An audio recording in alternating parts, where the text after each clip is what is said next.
Okay. Do you want me to, we'll see what happens here. Okay.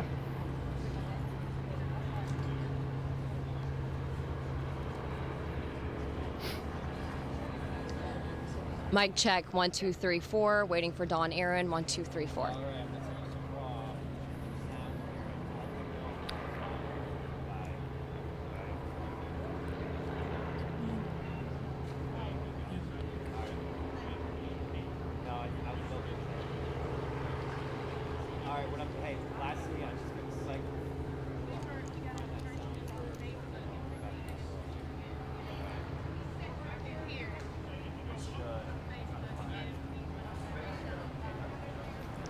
I think so. I think we may be about to come up here, so thank you.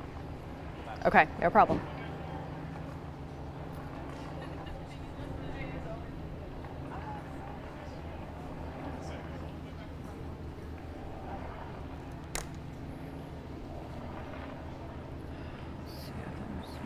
My phone's about to die. I need to charge this. I wonder if there's a phone charger over there. Can you hear me? 1, 2, 3, 4, 5, 6, 7, 8. Hey, Sophie, can you run downstairs and get your mom's phone charger and bring it to me? Thank you so much.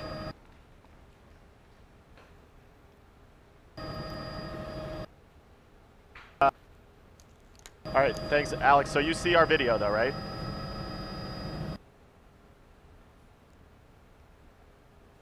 Wow. You should. All right, bye. I don't think he has any idea what he's doing.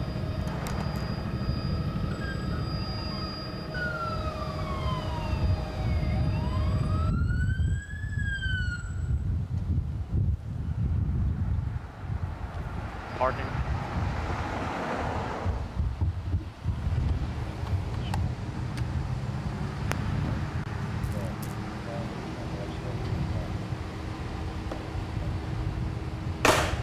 Whoops.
Thank you so much. Let me see if this will work.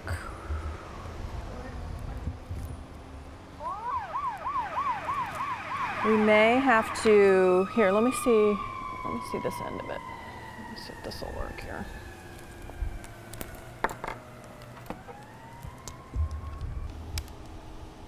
It probably won't because this is not a,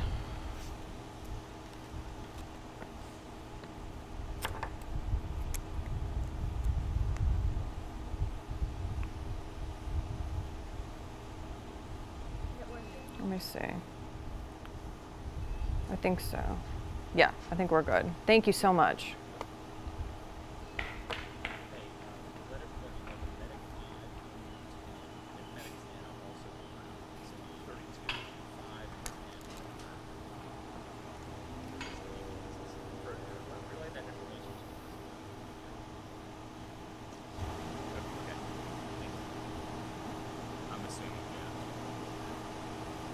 I don't know, hopefully soon here.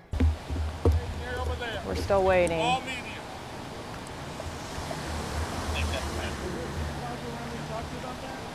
have to go down there, sir. That's my orders right now. Yeah, call.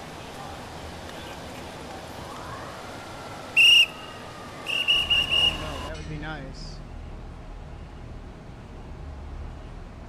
Yes, this is Kim. Mic check 1 2 3. Can you hear me? Can you hear me? Mic check 1 2 3.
Okay.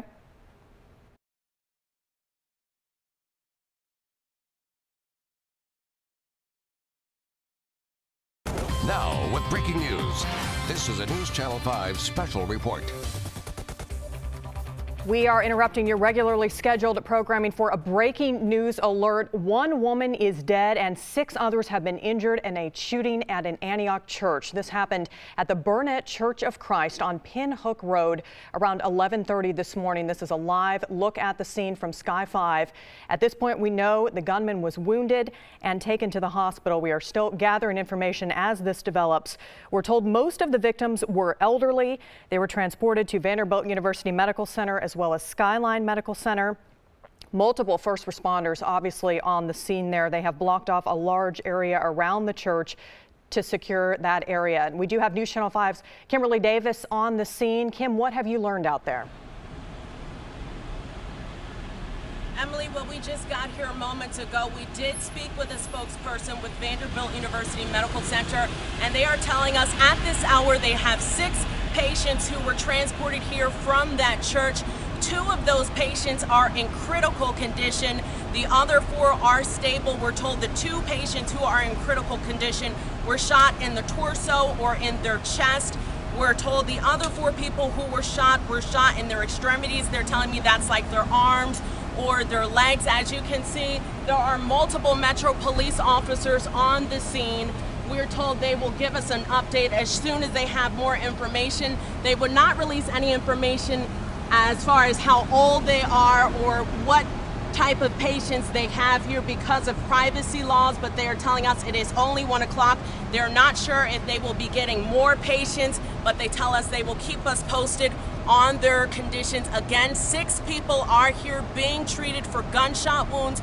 2 of those are in critical condition. We will bring you another update as soon as more information becomes available. For now, we are live at Vanderbilt University Medical Center. I'm Kimberly Davis, News Channel 5.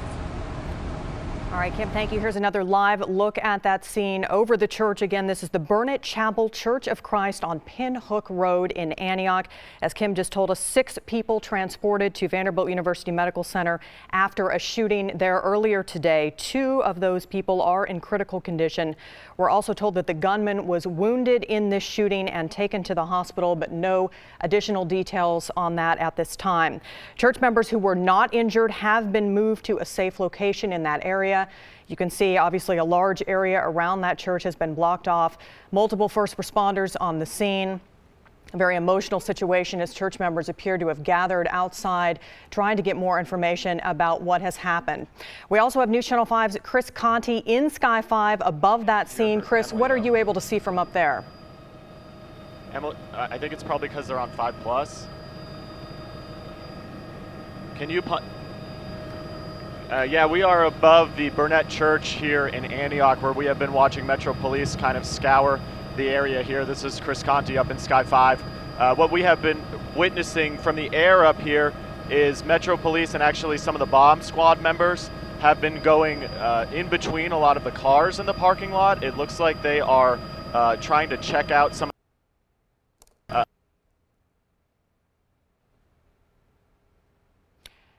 Looks like we've lost communication with Chris Conti there in Sky 5 above the scene. We will continue to keep you updated on this developing story as we learn more information. Stay tuned to News Channel 5 on air and News Channel 5 Plus, and of course we'll have updates online as well.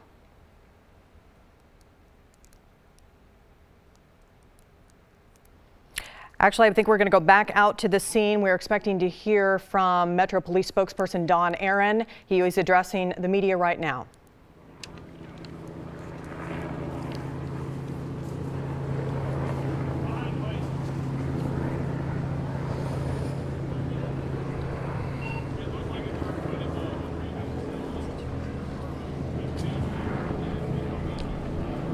That is Metro Police spokesperson Don Aaron. He is getting ready to address the media shortly. We're hoping to get a little more information on what exactly led up to the shooting and more information as far as the number of people injured and who was involved.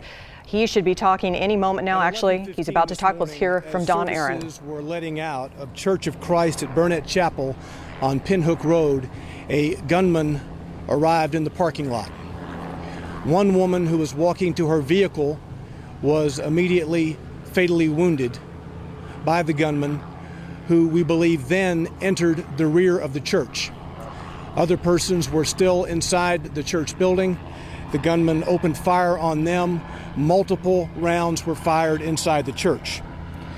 At this juncture, six innocent persons inside the church were wounded by gunfire. They have been taken to area hospitals. The gunman was wounded by a self-inflicted shot. He too has been taken to a hospital. One of the church members, upon seeing the gunman doing this action inside the church, ran up and confronted him. He was pistol whipped by the gunman. This particular church member has a handgun carry permit. He went to his vehicle, got his gun, came back inside, and according to him, it was then that the gunman shot himself. It is our belief that the gunman's condition is not life-threatening. He is under police guard right now at Vanderbilt University Medical Center. This investigation is going to be continuing, obviously, throughout the day and into the coming week. The persons who were wounded, the innocents, the fire department is telling me that one person appears to be more serious than others, but again, all of those individuals have now been taken to hospitals. I have 3 female gunshot victims who were taken to Vanderbilt University Medical Center, 3 male gunshot victims taken to Vanderbilt. That includes the shooter. The man who was pistol whipped has been taken to Skyline Medical Center, and there is 1 additional gunshot wound victim who was taken to Skyline. A reunification area for family members who had persons at the church today who are concerned about their loved ones. A reunification area has been set up at Beautiful Gate Church at 12316 Old Hickory Boulevard. That is the extent of the information that I have for you at the moment. The gunman has been identified. Certain investigative steps are being taken in regard to that identification, and we will be releasing his identity in the short term. Did the minister get shot? I don't know. I don't have the names and the relationships at this point of the persons who were shot. We have police officers at the hospital interviewing them and gleaning information the best that they can from the gunshot victims as they're being medically treated. Is it true that gunman was wearing a clown mask? That is not true. To my understanding, the gunman was wearing a type of neoprene mask, perhaps that you might see on a skier, a snow skier, one of those half masks. Is there any relationship that we know of to him to this congregation? Not to my knowledge. We believe that the gunman is out of Rutherford County. I am not aware at this moment of any relationship. And you just heard there from Metro Police spokesperson Don Aaron with the very latest. Again, 6 people hurt in this church shooting. We're continuing to follow this developing story on News Channel 5 Plus. The scene has been locked down. All of the victims were taken out by ambulance personnel, by fire department personnel. The scene is locked down. You are joining us on News Channel 5 Plus with the latest on a developing story. 6 people have been shot at a church in Antioch. Let's listen in as Metro Police spokesperson Don Aaron gives us the latest. Well, unless they left before we got here. The call to the Emergency Communication Center came in at 11:15. Don, can you clarify? His vehicle for explosives right now? Do they have dogs that are just checking it out? He arrived here in a blue SUV. One of the dogs did hit on the vehicle, so the hazardous devices unit did check the vehicle. To the best of my knowledge, there are no explosives there. It could well have been that the dogs hit on the vehicle due to the ammunition that had been either in there prior to the dog sniffing it or that remains in the vehicle. Did anyone describe the weapon? Handgun, long gun? All of the witnesses now are being interviewed. We have early information that we need to corroborate. We need to make sure what's fact and what's not. So all of that, we'll update you with all of that in the next little while. Don, can you clarify the church member who was pistol whipped, after being pistol whipped, went out to his car to get his own gun, or that happened after he went to get his gun, he was then pistol whipped? No, it is my understanding that he confronted the gunman, and keep in mind that he gave us this story with significant injuries around his head. So he gave us this account just before leaving for the hospital, that he confronted the guy, was pistol whipped, and went out to his car, retrieved a weapon, came back inside, and then the gunman, according to him, shot himself in the head area. Did that church member fire any shots? We do not believe so. He indicated that he did not. Again, we haven't checked his weapon. The weapons that were left in the sanctuary are still there. Are there security cameras? Mid-20s. Are there security cameras inside or out the church? I don't know. Any idea how many parishioners were inside when he went in? Not yet. Okay, we'll be back. It's 1:20 now. I'll make a commitment to come back with you at 1:45. Okay? Thank you. And that is the latest from the scene from Metro Police spokesperson Don Aaron, again updating us. 6 people were hurt in this shooting at the Burnette Chapel Church of Christ in Antioch. We also have News Channel 5's Kimberly Davis at Vanderbilt University Medical Center with the latest on what's going on there and the victims who were transported there. Kim? Emily, we just heard that press conference given by Metro Police spokesperson Don Aaron, and it's making much more sense now. We understand why the Metro Police cars are here on the scene. We just found out that the gunman is actually being treated here in the hospital, according to a spokesperson with Vanderbilt University University Center. They're telling us that they have 6 patients here. 2 of those patients are in critical condition. They were shot in either the chest or the torso. The other 4 patients are stable, thankfully, and they were shot in places like their arms and their legs. Now, as you can see, the officers are here making sure that that patient stays safe, and they want to talk with him. According to the press conference, Don Aaron is saying that he has been identified. He is in his mid-20s, and then the person who came inside the church and confronted the shooter, he was pistol whipped. It sounds like that person is also here when he ran back into his vehicle to get the gun and came back inside to confront the gunman again. That's when the gunman shot himself. According to Don Aaron, that other patient has a lot of injuries. He had a lot of injuries to his head, and that's who the other person who is here. But Vanderbilt University Medical Center is not confirming who those people are, how old those people are, because of privacy issues, but we understand we'll have a lot more information once Don Aaron's office comes back at 1:45, and we expect to hear another update from Vanderbilt University Medical Center once there is a update on those patients' conditions. Again, 2 people are here in critical condition, and one of those people is in fact the gunman. Emily? Thank you so much for that update from Vanderbilt University Medical Center. Again, just an update on what we know at this point. 6 people were hurt in a shooting at the Burnette Chapel Church of Christ. This is on Pinhook Road in Antioch. We are hearing this happen around 11:30. Just as services were getting out, a gunman was in the parking lot and entered the church. That's when he opened fire. Multiple rounds were fired inside the church. Again, 6 people were hurt. The gunman was also wounded from a self-inflicted gunshot wound. 3 of those victims are women, 3 are men. All are at Vanderbilt University Medical Center. Police tell us the gunman has been identified, but they're not releasing any additional information at this time. They're also speaking to witnesses at the scene as they continue to gather information out there. They're expected to give us another update around 11:45, so we are waiting to hear more from Metro Police at the scene. We also have crews at the scene gathering information as well. We are told that family members who had someone at the church who may have been impacted by this situation can meet at the Beautification Church on Old Hickory Boulevard if they are looking for a loved one who may have been involved or been in that area. Now we want to get the latest from the scene. Let's head out to News Channel 5's Alexander Cohen. Alexander, what are you learning out there?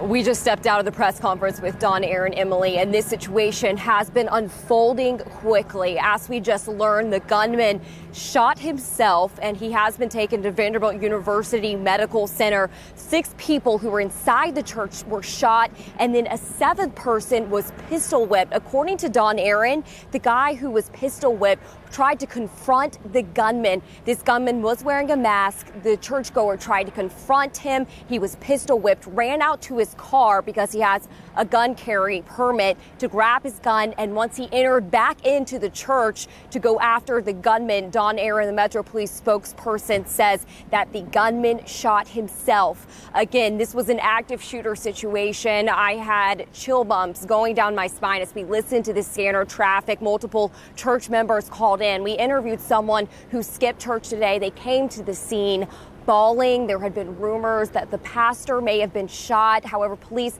have not been able to confirm that at this time. But again, we did want to recap what happened in the press conference. We're waiting to hear more shortly. There's also a bomb squad that was called out here. A canine officer actually is searching the blue SUV associated with this gunman. One of those canine officers actually got a hit, which means they smelled either an accelerant, ammunition, or explosives. At this time, police believe that the dog just smelled the ammunition. They did not find a bomb inside that gunman's vehicle. Again, we did want to update you guys because if you're watching from Sky 5, you probably saw those canine officers and bomb squad officers circling that SUV. But again, 6 people injured. The gunman is also injured, and then a 7th additional person taken to Skyline who was pistol whipped. As soon as we get any more information on this unfolding situation, we'll make sure we pass it along. Emily, back to you.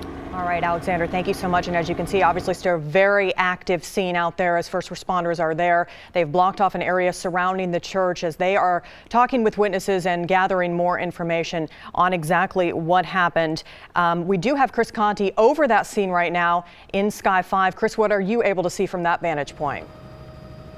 Well, Emily, we're starting to get a better idea of exactly what kind of was going down on the ground there as we just got that update from. Focus some attention now onto the back of the church.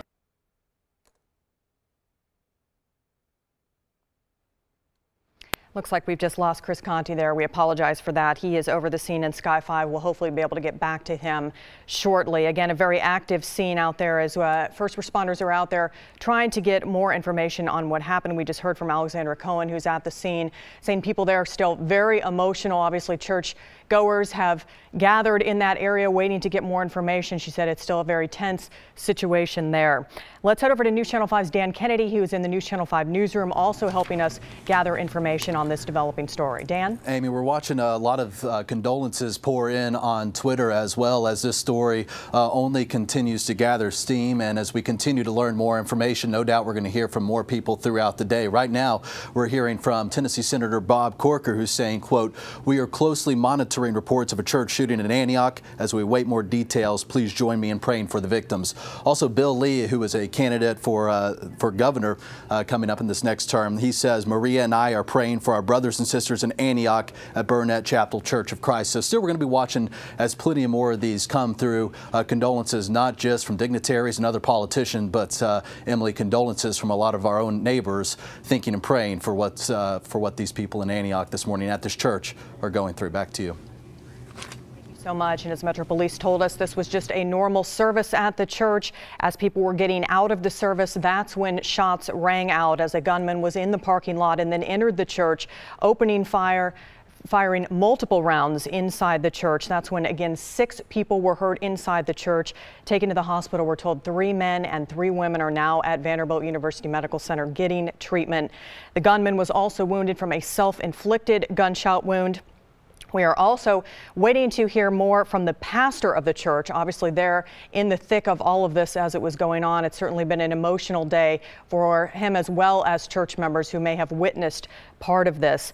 Again, the gunman was wounded from a self-inflicted gunshot wound. We're told actually one of the church members confronted the gunman. That church member was pistol whipped, injured in that exchange, went out to his car to grab a gun. He has a carry permit, went back into the church, approached the gunman, and that's when he saw the gunman shoot himself in the head.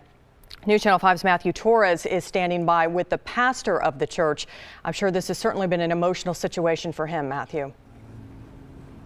At this particular time, there's no reason that we know of. The report that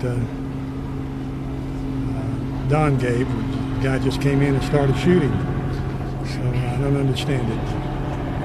Did the shooting take place outside the church or inside? No. Well, one of the ladies got shot outside, according to Don Aaron, and then the guy went inside and started shooting multiple times. And you said your son texted you. Is your son a church member? He is. He's a member of the Church of Christ, but not there. He was formerly. He was a youth minister there at one time. And he's over at the Highland Church of Christ now, and I'm at Gilroy Church of Christ. So we're in different places. And I'm sorry, I might have missed this, but can you talk about the community of the church? Who went there? All different ages, races? It is kind of predominantly older personnel and people. It's mixed. There are African Americans as well as Caucasians, and I know several of the people well. I know the preacher well, Joey Spann. He's a good guy, long-time teacher and basketball coach at Good Pasture, and I assume he's still at Good Pasture. I hadn't talked to him in the last several months, but I assume that he's still at there. Y'all might check on that. Tight-knit? Does everybody know each other, or are there new members coming all the time? Well, there's several new ones that have come in since I was there, but it's a pretty close-knit congregation. It really is. Very friendly, open to everybody. Anybody's welcome to come. And I would imagine your congregation here is the same way. And so. Were you able to speak to members who were not injured? I have not. They're all sequestered at this point, and I do know that some of the women that I knew are okay. I talked to the son of one of the members, and he said his mother was fine, and she supposedly was being sequestered until given an opportunity to. As someone who was the former pastor of this church, just really what's going through your mind at this moment? Well, you hear about these things on television from time to time, and you just don't ever think it's going to be here. You don't think it'll be your church. And we began a gospel meeting at the Gilroy Church, and we were eating. We had a covered dish meal after services, and I was eating when I got the message, and of course I left and came right on over. But yes, it was a close-knit group. What would you like to say to anyone watching this? Obviously, a church is an area of solitude and of peace. What would you like to say to anyone that may be obviously fearful of anything to come? Well, we never know what today's going to bring. So God expects us to live our lives in a respectful, Christian, Christ-like way. And I would just say to everybody, let's start loving each other. Let's just let's quit having all these fusses and taking sides. Let's learn to love one another. It's all about learning to love. Do you think the service was just ending when this happened? That's what I was told, that it was just ending, and one lady had walked out of the building and into the parking lot, and she was immediately shot, according to Don Aaron. Do we know anything about the shooter? No. Don said the shooter appeared to be in the mid-20s, but that's all. He said nothing else about who he was or anything. So no one recognized who this person might be? No. If we can speak to the pastors here of Beautiful Gate, obviously this is just less than a quarter of a mile away. Being so close to you guys, what goes through your mind? Just like the elderly just said, this is heartbreaking. When you come to the house of worship, you feel safe inside. But then when you hear things like this, it makes your heart to ache, because members are now sitting on edge. Will I be able to go to church? Am I safe? So we are now in a dangerous society. So we just need to come together, bond together, and see how we can live through this situation. What does the church have planned? We were told this is the reunification area. We are very happy at that, because we are one in Christ, and we are ready to receive them anytime they want to come and worship with us, or we worship with them. We are one in Christ. It's just the name that divided us, but we are serving the same Christ. Have any members shown up here yet? Yes, we have maybe one who just went inside now. I've never met any of their members before, but Pastor Mosby lived very close to this man that was shot. They are living in the same neighborhood, so they knew each other very well. So I'm just hearing about this myself, but they know each other quite well. Who do you know that was shot? The pastor and the pastor's wife.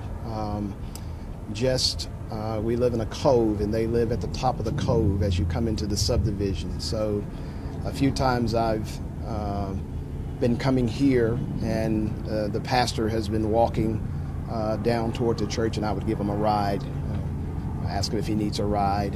His wife just recently, this past week, came by our house, and my daughter took her to the store to get some things. So we've been living in this neighborhood for about 17 years, and we've seen them come in and out, and I've spoken to him and spoken to his wife also. Very, very nice man, Pastor Span, and my heart goes out to the family and to the whole church.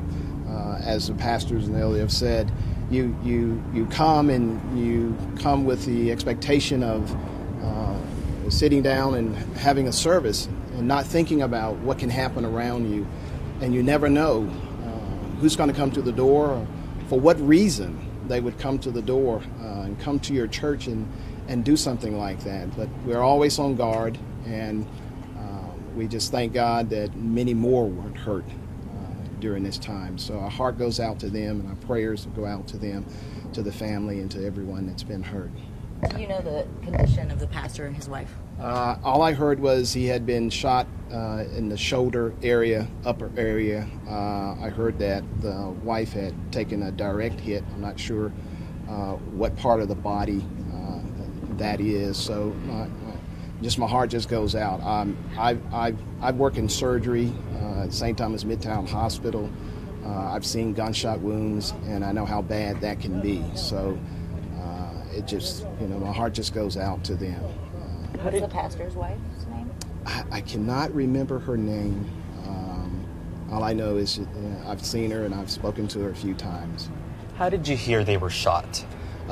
During our service, the email came to let me know there had been a shooting in the area, and then another text came and told me that it was the church. So I went to the website, News Channel 5 and Channel 4, Channel 2, and I saw that the actual church just behind us was where it happened.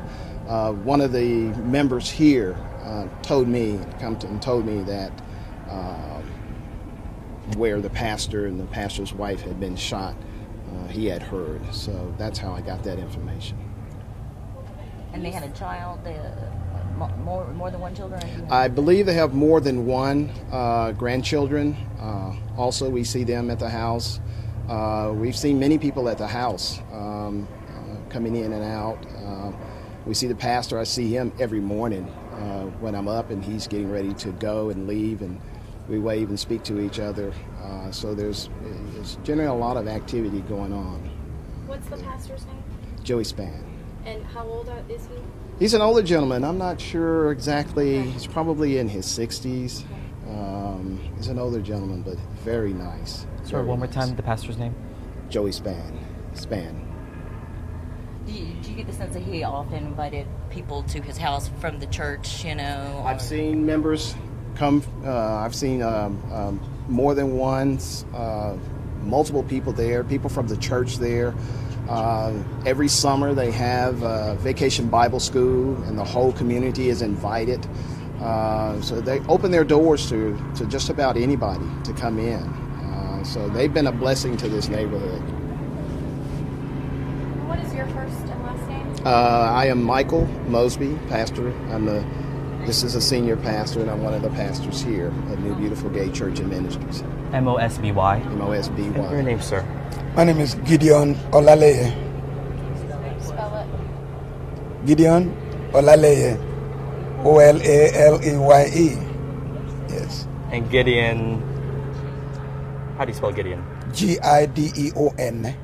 Just the biblical name.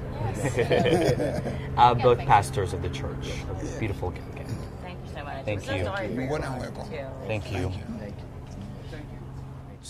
And you just heard there from News Channel 5's Matthew Torres, who is outside the beautiful Gate Church on Old Hickory Boulevard. This is near the scene of the shooting. This is where family members have been meeting up with their loved ones who may have been at the church or just waiting to get more information. You heard from the pastor there, who told us that the pastor of the Burnette Chapel Church of Christ and the pastor's wife were both shot in this shooting earlier today. The pastor, Joey Spann, and his wife. We don't have any additional information on his condition at this time, but we are told that he was shot in this exchange with a gunman. That happened around 11:15 this morning, again at the Burnette Chapel Church of Christ on Pinhook Road in Antioch.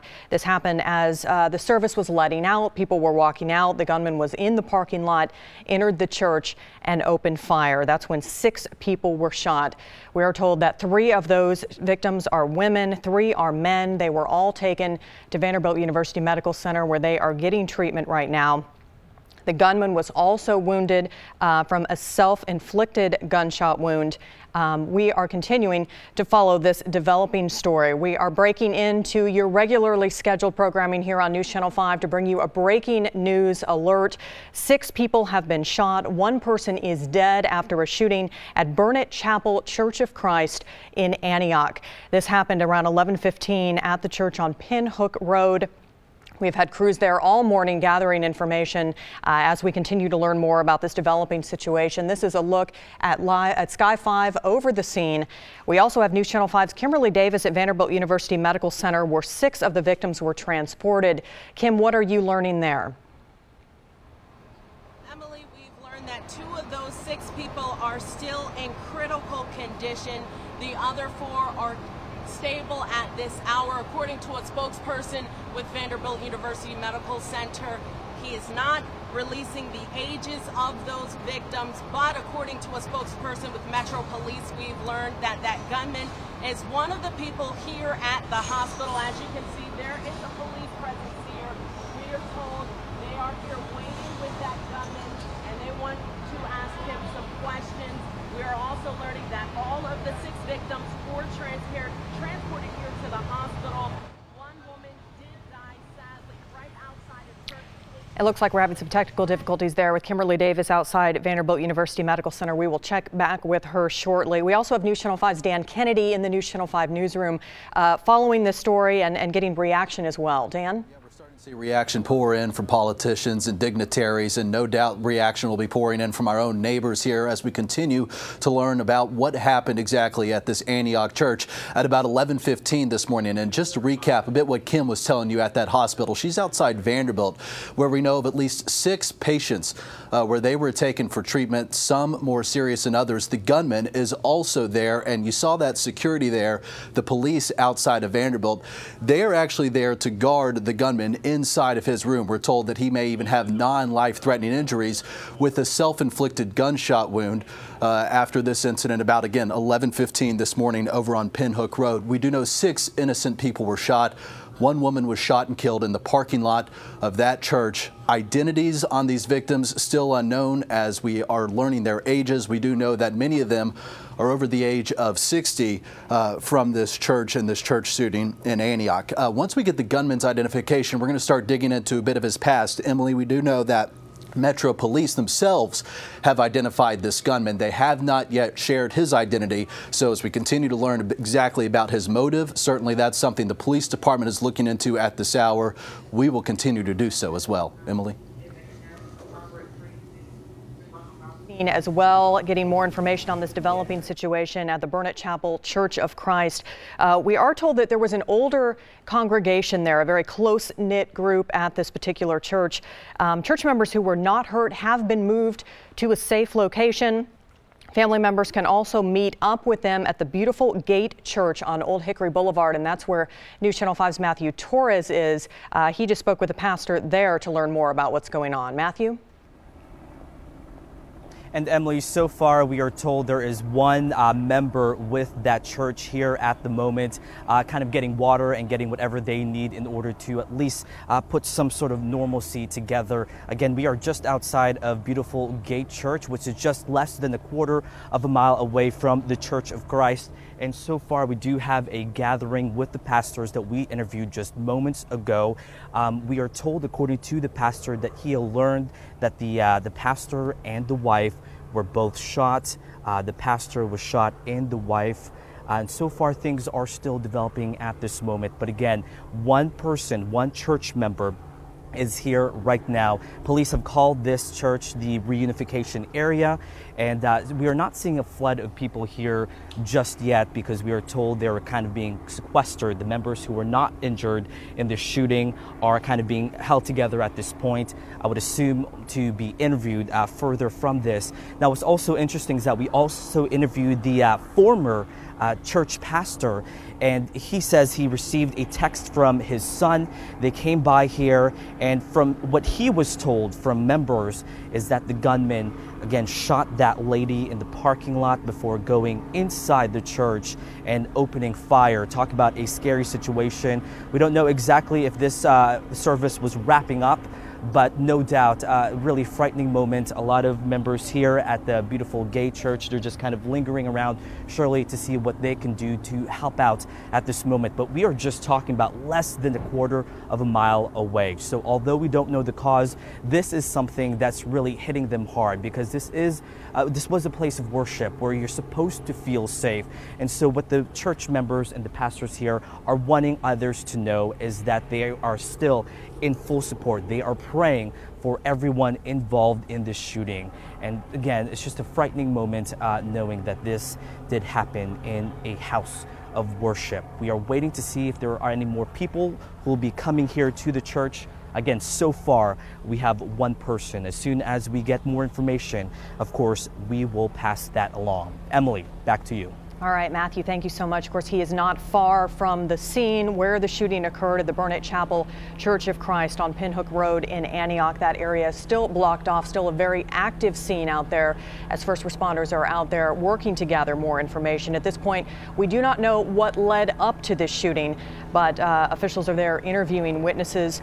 They have identified the gunman, but they are not releasing any additional information on him at this time. We know the gunman was injured in this exchange from a self-inflicted gunshot wound and is currently at Vanderbilt Medical Center. That's where News Channel 5's Kimberly Davis is as well, keeping us updated on all of the 6 victims who were transported there. Kimberly?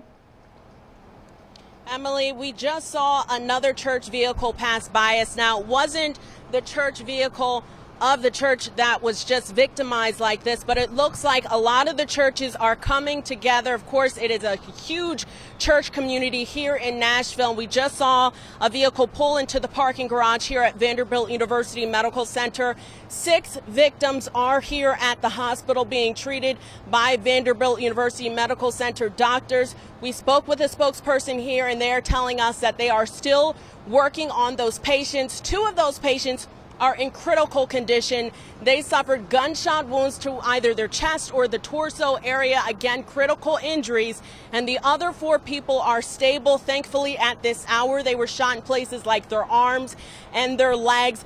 We have learned that the gunman is one of the people staying here at the hospital receiving treatment. If you take a look over here, there are multiple Metro police officers here on the scene. They are waiting for him to get the okay, and they are waiting to speak with him and, of course, take him into custody after this tragedy unfolded on a Sunday morning. People were getting ready to go into church. As we've just learned, one woman was shot and killed in the parking lot trying to go into church just to worship on a Sunday morning like millions of people do all across the country. So, of course, this is just a tragedy that has unfolded early this morning around 11:15. The Vanderbilt University medical spokesperson tells us they will give us updated information as soon as they learn more. Again, they are telling us this is still very early, but the good news is 6 of those victims, of the 6, 4 of those are stable and the other 2 are critical. We are hoping to get good news from the doctors shortly with information that their condition is improving. So stay with News Channel 5 for the very latest. For now, we are live at Vanderbilt University Medical Center. I'm Kimberly Davis, News Channel 5. All right, Kim, thank you. And of course, first responders still at the scene gathering information. We are expecting to hear from Metro Police spokesperson Don Aaron again very shortly. He told us earlier he would be giving us another update at around 1:45. We are still waiting to hear from him. Again, still have a lot of unanswered questions as far as more information about the gunman and what possibly led up to this shooting. But at this point, we know that 1 person is dead. 7 people were hurt in this shooting at Burnette Chapel Church of Christ on Pinhook Road. News Channel 5's Alexander Cohen is at the scene. She has been gathering information all day. Alexander, what are you able to tell us about what's going on out there right now? We're actually at the media staging area where police have been giving us updates here. You can see we are still waiting that next press conference as we speak. But what we have confirmed is 6 people have been shot. An additional church member was injured when he was pistol whipped. According to police, that church member actually confronted the masked gunman, and that's when he was pistol whipped. He ran out to his car to try to get his personal gun, and when he ran back into the church, the gunman had reportedly shot himself. He was taken to Vanderbilt University Medical Center for treatment. Again, we're waiting on Don Aaron to come and give us a press conference right here. As soon as he does, we'll make sure we bring that to you live. Emily, back to you. Alexander, thank you so much. And as she had mentioned earlier, obviously still a very emotional situation out at the scene there. Church members were gathering, trying to get in touch with family members, trying to get in touch with people who may have seen something or been a part of this. This is a live look from Sky 5 over the scene. We will continue to keep you updated on this developing story, both on air and online at newschannel5.com.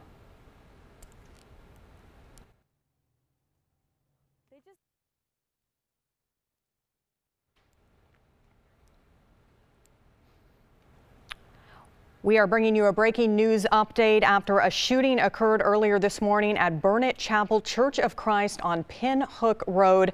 Right now, 1 person is dead. 7 people were hurt. That includes 6 people who were shot at that church. As services were getting out around 11:15, a gunman entered the parking lot, entered the church, opened fire, firing multiple rounds inside the church. Again, 1 woman was killed. The gunman was also wounded, had a self-inflicted gunshot wound.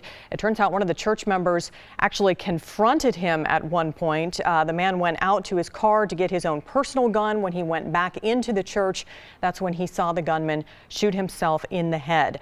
At this point, we know 3 women have been transported to Vanderbilt, 3 men have been transported to Vanderbilt. That includes the shooter. They are all getting treatment right now.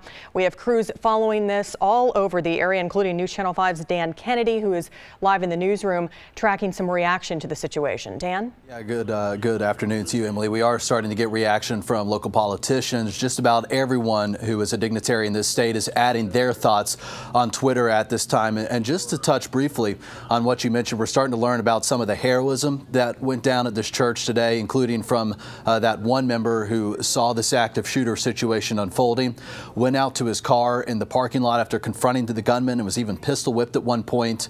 Apparently this man is a handgun carry permit holder, and when he went back into the church with his gun, that, according to Metro Nashville Police, is when this gunman then pulled the gun on himself with a self-inflicted gunshot wound now being treated at Vanderbilt. So Emily, as we start to learn a little more about the severity of the injuries, not only to the gunman, we're told perhaps non-life-threatening injuries for him. We're also tracking certainly the conditions of those other 6 who are now at Vanderbilt. And as you mentioned, also some of the responses pouring in, including from Senator Bob Corker, who at this hour says, we are closely monitoring reports of a church shooting in Antioch. Please join me in praying for the victims. Jeff Yarbrough now weighing in, as well as Tennessee State Senator here from District 21 in Nashville, saying all of Nashville stands with the congregation at Burnette Chapel Church of Christ and the victims of this evil and violence. Emily, back to you. All right, Dan, thank you so much. And we are expecting to hear from Metro Police at the scene very shortly. They told us they would be giving us another update around 1:45. We're obviously a few minutes past that, but we are waiting to learn more about what they are doing out there at the scene, to learn more about the gunman and other people who may have been involved. Again, we were told that the pastor of the church, who is an elder, Joey Spann, was shot, as well as his wife. We are waiting to learn more about their conditions as well. They are among the 3 men and 3 women taken to Vanderbilt University Medical Center to get treatment. We have News Channel 5's Kimberly Davis there tracking their conditions. We also have crews on the ground, including Alexandra Cohen and Matthew Torres, who have been talking to people who witnessed this. Obviously still a very emotional situation out there. We also have News Channel 5's Chris Conti, who is in Sky 5 above the scene. Chris, what are you able to see from that viewpoint? Well, Emily, probably the most interesting thing that we've been observing from up here about 1,200 feet above this scene for the last hour or so is what Metro Police have been focusing on, some of their attention in the parking lot. Even though Metro Police spokesman Don Aaron said that it appeared that there were no explosive devices found in the parking lot or in the car that possibly belonged to the gunman, we still have been watching some of the bomb squad members working pretty feverishly as we switch our shot here on this. They've been focusing their attention on this blue Nissan Xterra. They have set up some of their equipment. It doesn't appear to be that they're using a robot to go into this car, but there was some thought that there may have been some kind of ammunition there. But again, really the entirety of what we've been watching from the air up here in terms of actual activity going down on in the ground there where this shooting happened in the parking lot is the focus has been on this SUV. We're not sure the importance of it, who it may belong to. Again, something else worth mentioning here, you know, Matthew's over where a lot of these people are being reunited with some of their family members. This happened so quickly that a lot of these folks didn't even have a chance to get their cars out of the parking lot. You can see in the upper part of your screen there, still a lot of cars parked just as they were, as these churchgoers were just trying to go about their normal Sunday routine to go into the Burnette Chapel Church here in Antioch. It just kind of gives you an idea of how quickly all of this unfolded. Metro Police have a good section of this area cordoned off. People are not going in or out. We can give you a little bit a better lay of the land, Bob, if you want to pull up just a little bit. We are kind of right on the edge of Percy Priest Lake. We are probably about 5 minutes from Elm Hill Marina. We are kind of on the back side of the lake here, just to kind of give you a better idea of where we are and where this scene is located.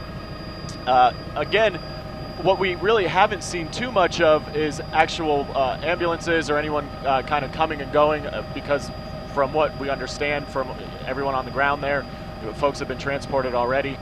Most of the activity has been taking place inside the church. We're going to continue to monitor what Metro Police are doing in terms of that car with the bomb squad, and if we have any updates, we'll bring them to you, Emily.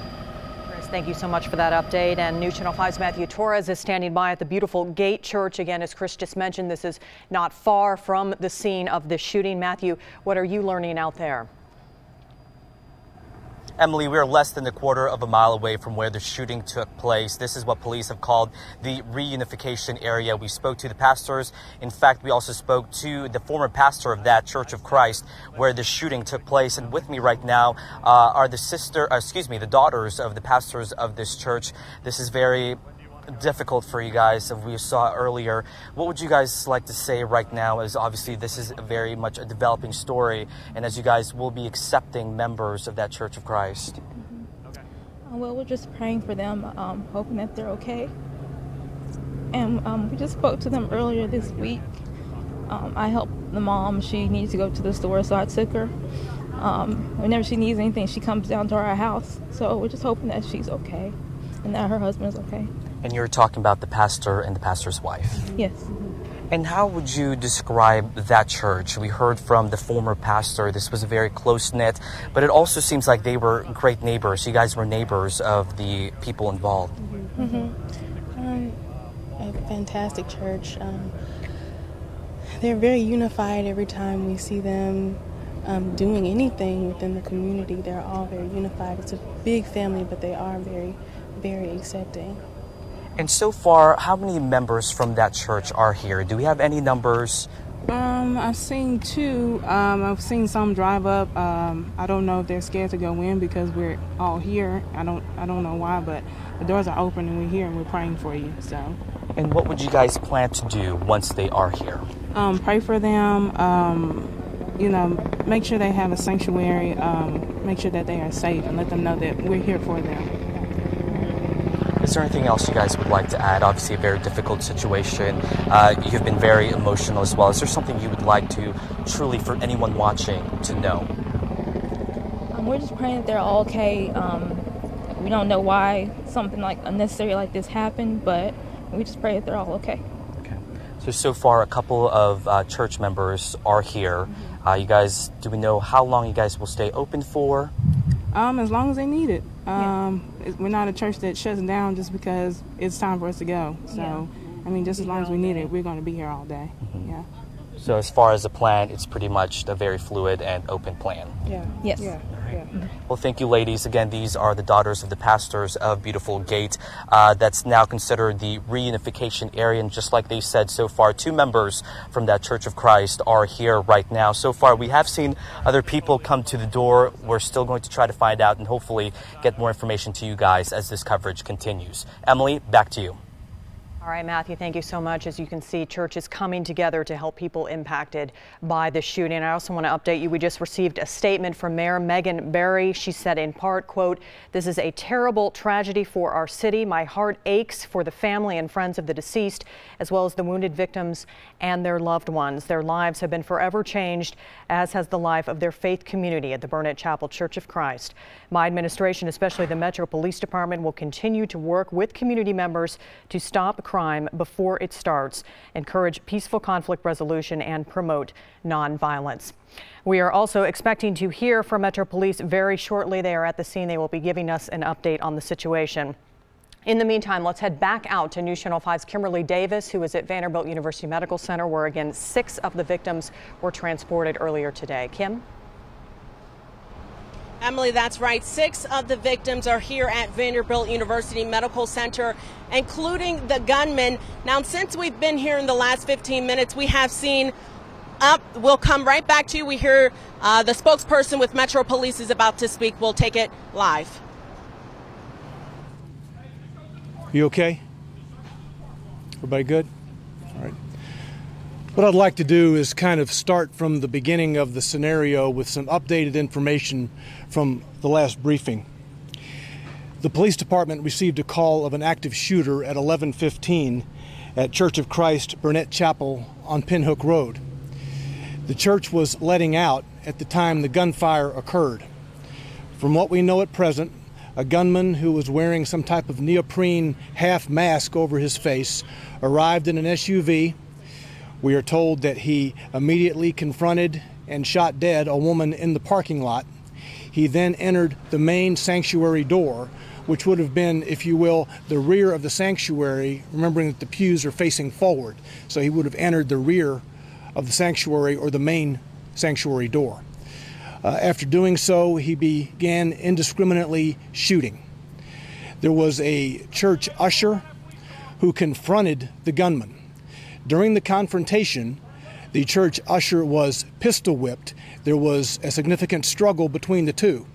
During the struggle, the gunman shot himself, probably not intentionally, in the left pectoral muscle, in the left chest. He is at Vanderbilt University Medical Center. His condition is believed to be non-critical. He is under significant guard by the Metro Police Department. There are a total of 6 other gunshot victims who are being treated.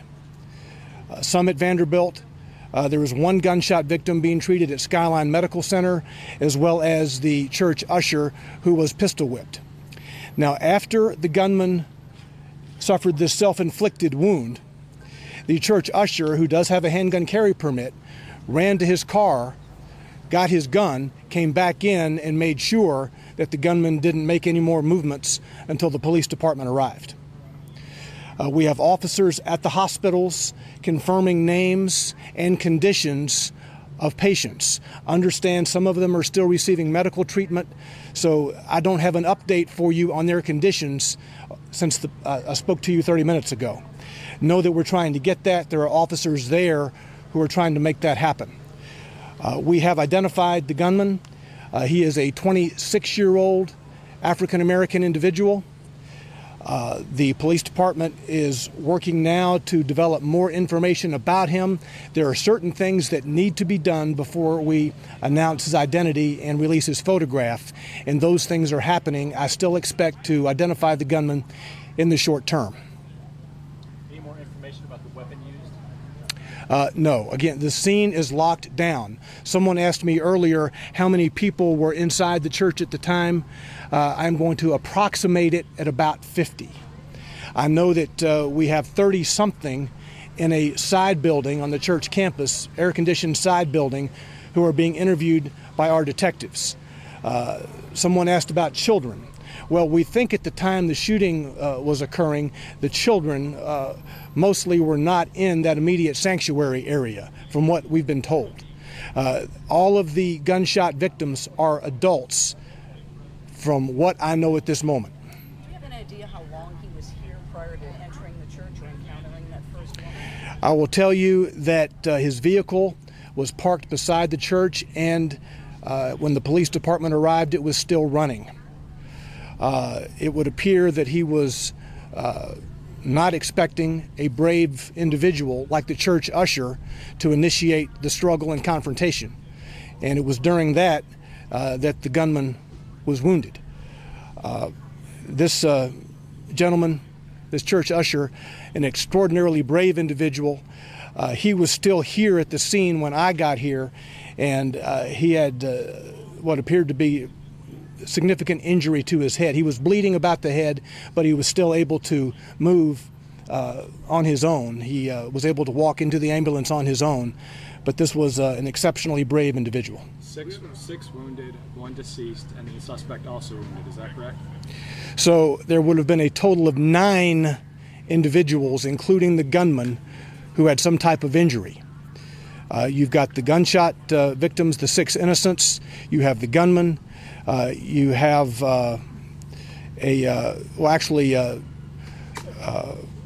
you have the gunman, then you have the man who was pistol whipped. And then the woman who's deceased. And then the woman who was deceased. That's correct. Do you have an approximate age of that woman? I do not. I do not. The deceased woman is in close proximity to the suspect's vehicle. Specially trained police department dogs have conducted sniffs of the suspect's vehicle, and the dogs are continuing to alert on the vehicle. Part of the vehicle has been breached, and we can see some things that we don't know what they are inside the vehicle. They may be nothing, they may be something. Our hazardous devices unit, the bomb squad, is here. They are working to secure the vehicle and make sure that the vehicle is safe.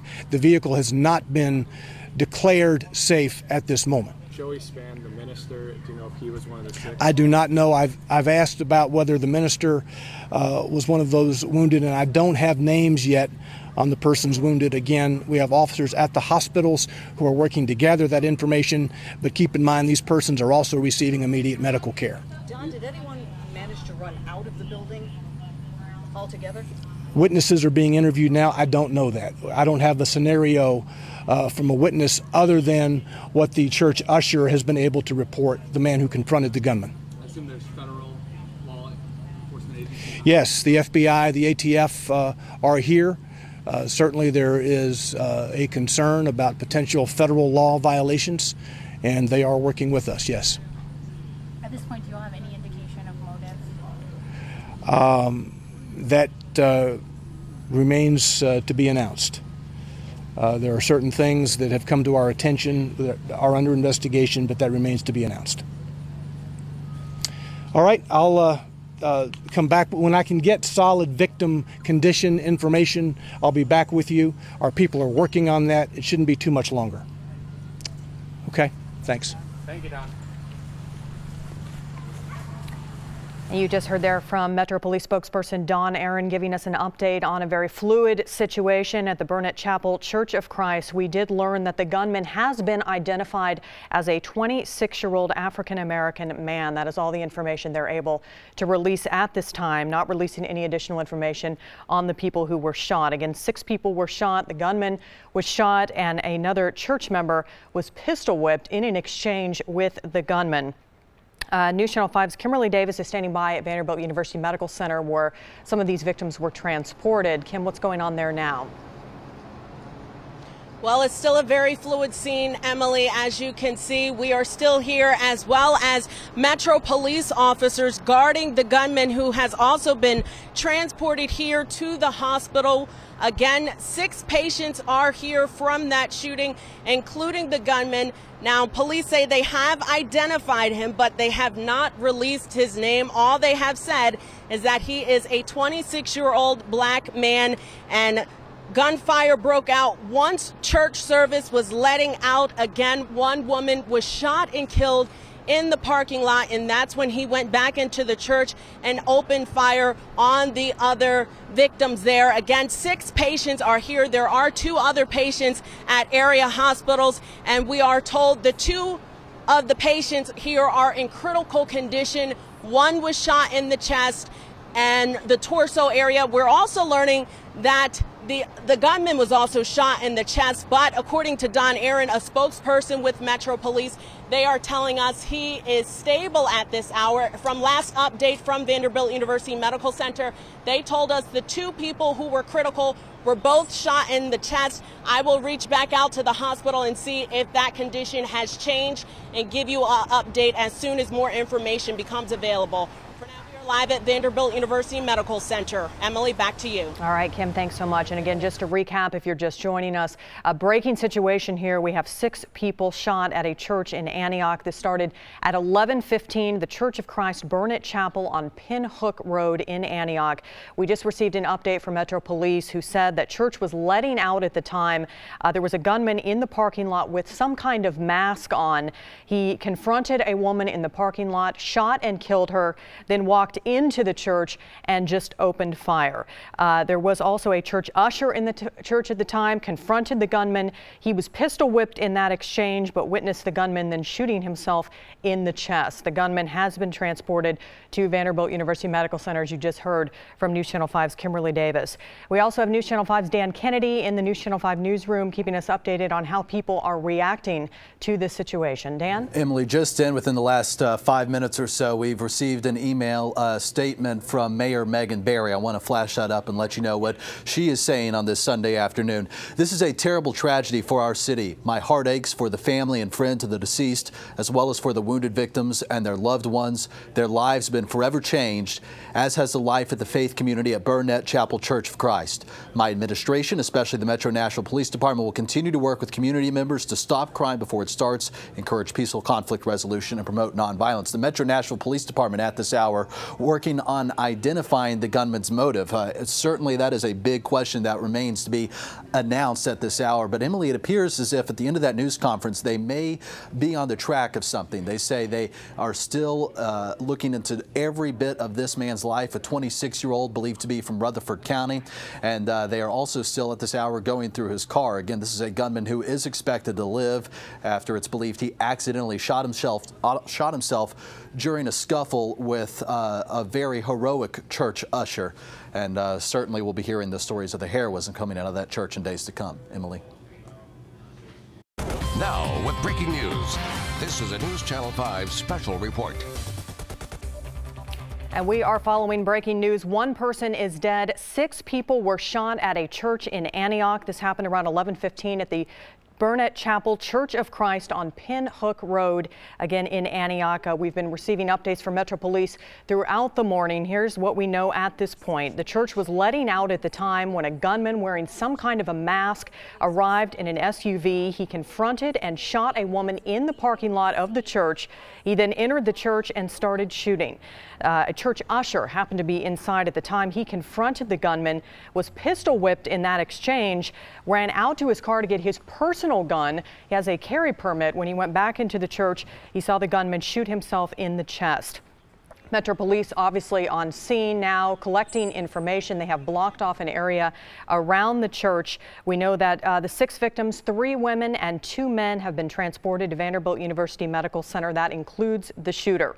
Police have just released a little more information on that gunman. They have identified him as a 26-year-old African-American man. They have not given us any additional information at this time and have not released any information on a possible motive, but do say that the bomb squad is out at the scene inspecting the gunman's car. They are also talking with witnesses. As you see a shot of Sky 5 there over the scene, they've blocked off a large area as they continue to collect information and lock down that area to find out more about what exactly happened. We are told that there was an older congregation at this church, but a very close-knit congregation. Church members have been moved to a safe location just down the road at the beautiful Gate Church on Old Hickory Boulevard. That's where they are meeting up, and family members can also go there if they are looking to get more information about what happened or meet up with their loved ones. We've also talked with people at that church. They obviously are still very emotional and upset, being very close to this scene, very close to the people at the church, and they are doing what they can to help as well. We will continue to follow this developing story on News Channel 5 Plus and also on newschannel5.com.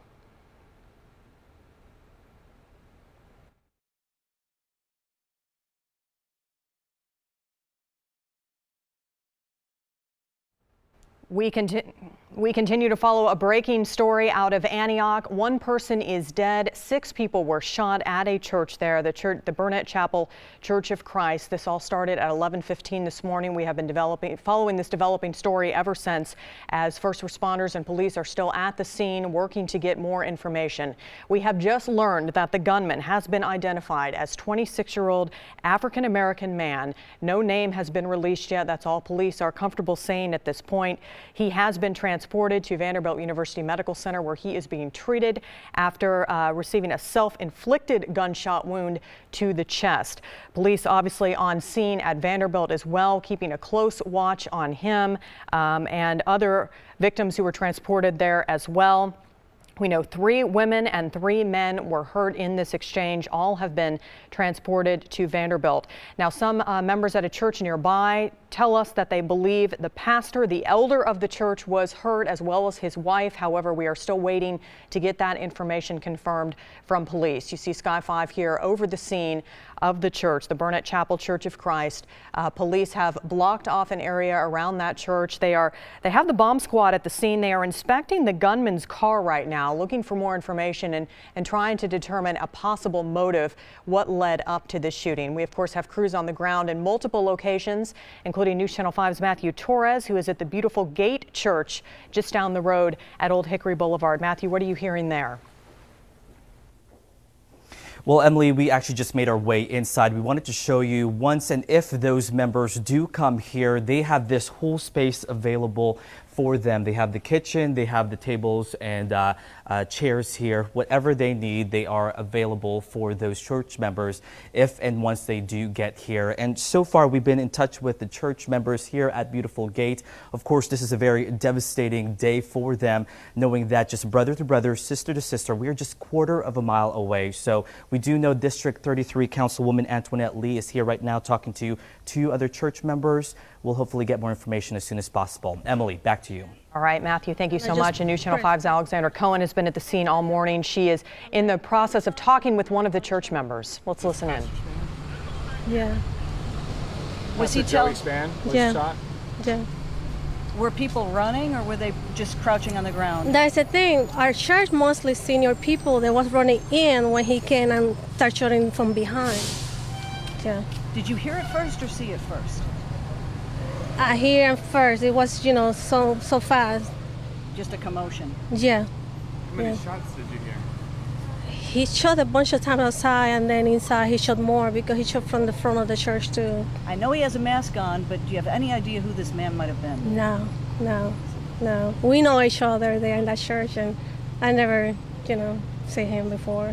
So they came in from the back of the church, but he made it all the way to the front of the church as well? No, he came from in front of the church, from the parking lot, and he was shooting, and then he stand in the pulpit, and he started shooting more, and looking to his left, and that's when he came in the front, in the middle, and then this guy came and fighting with him and tackling down one of our youth group, one of the guys from youth group. And he was younger, the usher that tackled him?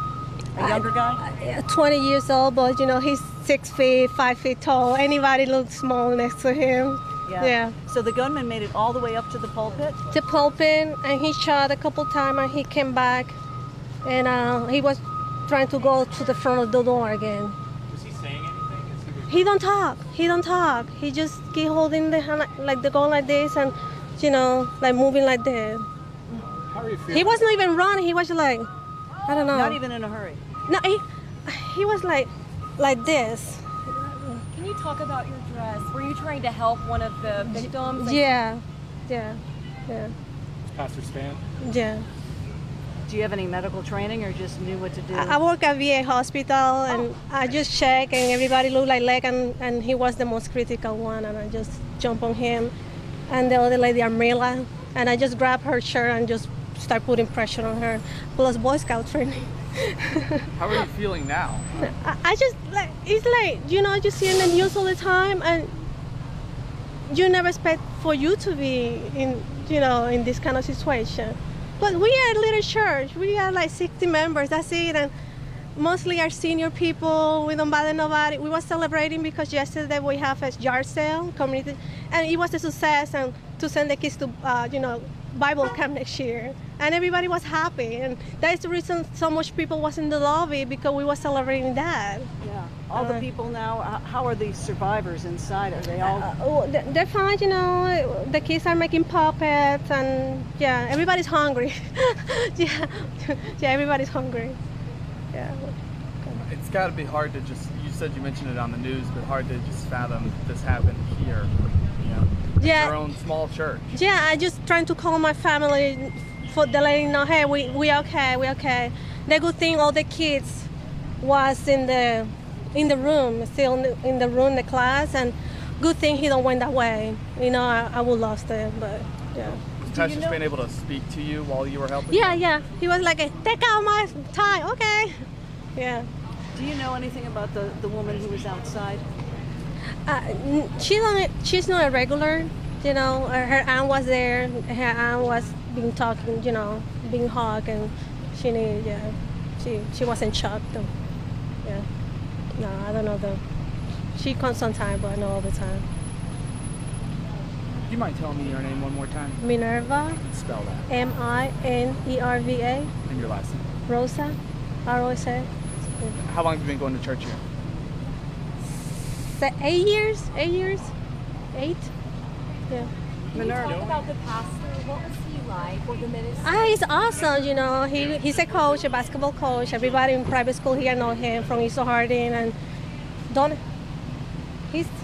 he go to another one. Donaldson Academy, I think. Yeah. He's an amazing man. How do you spell his name as well? His first and last Joey and Span Spann. What was he speaking about when this gunman walked into the church? We were speaking about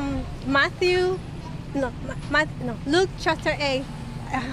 And we were talking about the woman who was cured of the bleeding, and Jesus was asking, like, who touched me? And everybody, are you crazy? Everybody's here touching you, sorry.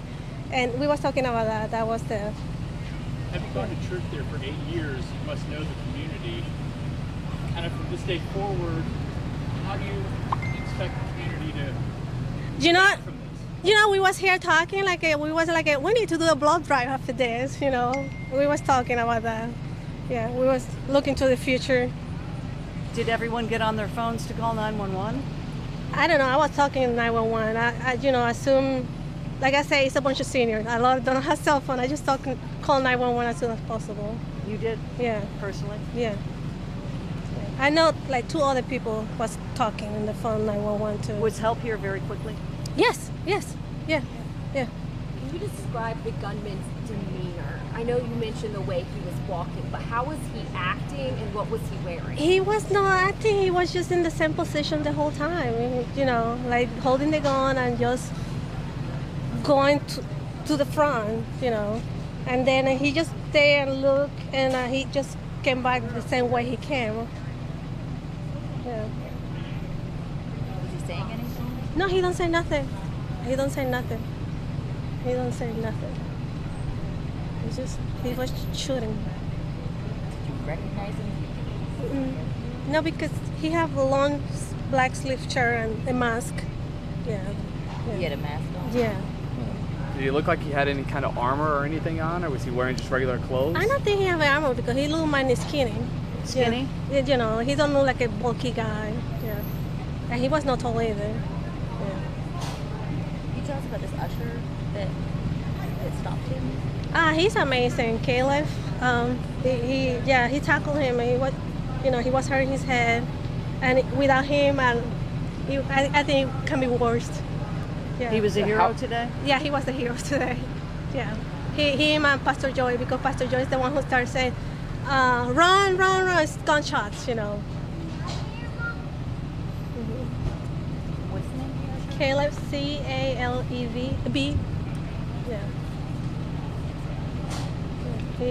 He tackled the guy and taken registration to the police camp. Yeah. When you saw Caleb running with a gun, Can you step up a little bit? could you just come right here? When you saw Caleb tackle the gunman, I mean, what was going through your head? Really? I just thinking here, what the fuck is happening? To be honest, like, sorry, I wasn't sure, like, because, you know, it's all this fight, and, you know, finally, you know, Caleb is in the top of the guy like this, and... So at that point, Caleb got his gun? Yeah. I think I don't know who's going what. I just saw... But Caleb had a gun at that point? Yeah. Well, thanks to him, you know, it can be worse, because he was running again, and he don't look like he was going to stop. Just one gun, you think?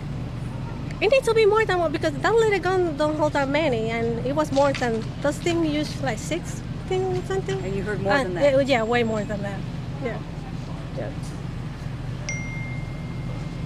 And what was your last name again? Rosa, R-O-S-A. Yeah. Appreciate it.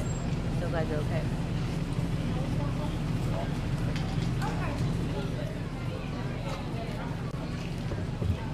And you just heard there from one of the members of the Burnette Chapel Church of Christ describing a very tense situation that unfolded earlier today when a gunman wearing a mask opened fire inside the church. She said that he wasn't even saying anything. He was just started shooting. She was rushing to help other people. Obviously, a very scary situation for this close-knit church where it was just a normal Sunday. People were just walking in and out of service, and then this unfolded.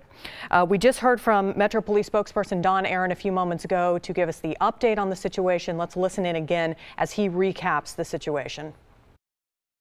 At 11:15 this morning, as services were letting out of Church of Christ at Burnette Chapel on Pinhook Road, a gunman arrived in the parking lot.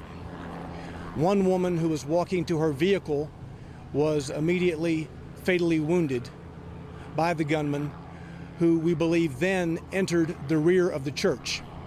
Other persons were still inside the church building. The gunman opened fire on them. Multiple rounds were fired inside the church. At this juncture, six innocent persons inside the church were wounded by gunfire.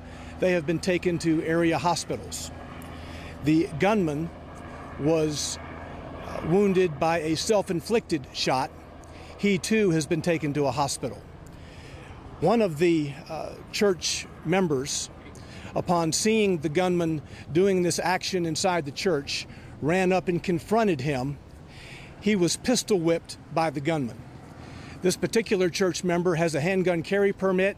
He went to his vehicle, got his gun, came back inside, and according to him, it was then that the gunman shot himself. It is our belief that the gunman's condition is not life-threatening. He is under police guard right now at Vanderbilt University Medical Center. This investigation is going to be continuing, obviously, throughout the day and into the coming week. The persons who were wounded, the innocents, the fire department is telling me that one person appears to be more serious than others, but again, all of those individuals have now been taken to hospitals. I have 3 female gunshot victims who were taken to Vanderbilt University Medical Center, 3 male gunshot victims taken to Vanderbilt. That includes the shooter. The man who was pistol whipped has been taken to Skyline Medical Center, and there is one additional gunshot wound victim who was taken to Skyline. A reunification area for family members who had persons at the church today who are concerned about their loved ones. A reunification area has been set up at Beautiful Gate Church at 12316 Old Hickory Boulevard. That is the extent of the information that I have for you at the moment. The gunman has been identified. Certain investigative steps are being taken in regard to that identification, and we will be releasing his identity in the short term. Again, that is the latest from Metro Police spokesperson Dawn Aaron at the scene. That comes in from just a few moments ago. We want to continue to keep you updated on this developing story. Again, a shooting at the Burnette Chapel Church of Christ on Pinhook Road in Antioch. 1 person is dead. 7 people were injured in this shooting. As you just heard Dawn say, church was letting out at the time when the shots rang out. A gunman who was wearing a mask was in the parking lot. He confronted a woman in the parking lot, shot and killed her, then entered the church and started shooting. We just heard from a church member a few moments ago who said he didn't say anything. He just started shooting. People were certainly caught off guard. This was just a normal Sunday at the church. They heard multiple shots and were then instantly rushing to help people who were shot. We know 3 of the victims were women, 3 men taken to Vanderbilt University Medical Center. 2 are in critical condition. 4 are in stable condition. We are continuing to get updates from Vanderbilt as well. News Channel 5's Jason Lamb is at the Beautiful Gate Church. This is where people have been gathering to reconnect with family members and church members who may have been involved in this shooting. Jason, what are you learning out there? That's right. We just spoke with one woman who arrived. Of course, this is that reunification area that we've been talking about, the place for family members to come and be reunited with the people who were inside the church or surrounding the church at the time. We've made our way past that area right now down to Pinhook Road. And as you can see, police have stopped the traffic here as this situation continues to unfold. A lot of people, maybe friends and family members, wanting to get a close look at what's exactly going on just down the road by that police unit there. But we just spoke with one woman, and this is just one example of all the stories that we're certainly going to be hearing in the aftermath of this shooting. One person who was waiting for a family member who had some mental handicaps, and they were waiting for them at this the church, the reunification area. And so what we're going to probably see here, according to her and some of the folks that we've been talking to, is as these people are released from perhaps getting interviewed by Metro Police here at the church, those people are going to be going to that reunification area just down the road. So we're likely to be seeing a lot of that in the next few minutes. Anything more develops here, we'll be right back and let you know. Emily? All right, Jason, thanks so much. Of course, Metro Police still at the scene, working to determine the motive here. They have identified the gunman as a 26-year-old African-American man, but are not releasing any other information at this time. They have that scene locked down. They also have the bomb squad out there inspecting the gunman's car, again, trying to figure out what exactly led up to this shooting. As Jason mentioned, area just down the road from the church, that's where people are going to be gathering after the fact, people wanting to reunite with family members. Anyone who was involved in this situation is currently being interviewed by police as they continue to get more information about what exactly happened, but they will eventually be meeting up at that church right down the road. Again, the beautiful Gate Church on Old Hickory Boulevard. News Channel 5's Chris Conti has been in Sky 5 throughout the morning. Chris, what are you seeing at the scene out there now? Well, Emily, just within the last couple of minutes, we actually were able to confirm with Metro Police what we have suspected for the last couple of hours, and that is that blue SUV that we were kind of focusing our attention on, the same blue SUV that Metro Bomb Squad members have been focusing their attention on, does belong to the gunman in this situation. We're going to switch it over now so that you can see exactly what we're talking about. It is a blue, older model Nissan Xterra, and we're going to send it back to you in the studio, Emily. I thank God so much. So much for him. About 12:20. It's been tearing you apart, so I not know. It has. Yes, it has. What's your name? I'm Kimberly. Kimberly, what's your last name? Stallworth. Can you spell it for me? Stallworth. Hi, I'm Tashia White. Can you spell your first name? Teashea. Are you also a sister? This is my mom, and that's my uncle. Roger's my uncle. What were you thinking? I'm sorry. What was I thinking? Yeah, well, I am I'm a very sensitive, emotional person, so I was in tears, but I was praying for the best, and I knew in my heart that he was okay. I knew it. I kept telling them that he was okay. They're like, well, why are you crying? I'm like, I can't help it. You know, it's a situation that you just kind of just don't know what to do, and, you know, your tears are a natural reaction. I saw your natural reaction. I'm serious. Yeah. Do all of you attend that church? No, we actually just left Church Christ of the Nazarene, and then we flew here because we seen on Facebook several, posts about what was going on here, and we knew that he was here, so we had to get here. I'm sorry. We left our church to be here. Just kind of coming in now. How are you doing? Great. We're so much better now that he's here. Now that he's here with us. What was that like just the past couple of hours? It's been horrible. It's been really bad. I wouldn't wish it on nobody. Even though we knew he was okay, it's still a waiting game, and your mind is still everywhere. I wouldn't wish it on anybody, and I pray for the people who lost somebody. That is unimaginable. Sir, how are you doing? No, I'm right. What's your first and last name? Huh? What's your first and last name? What's your name? Watch. And what's your last name? Brace it. Can you spell that for us? No. Bracey. Can you tell us what you witnessed earlier today? What did you see? Well, at church, it was a gunshot at church when I go to the bottom chapel church when I go to. It was a gunshot though.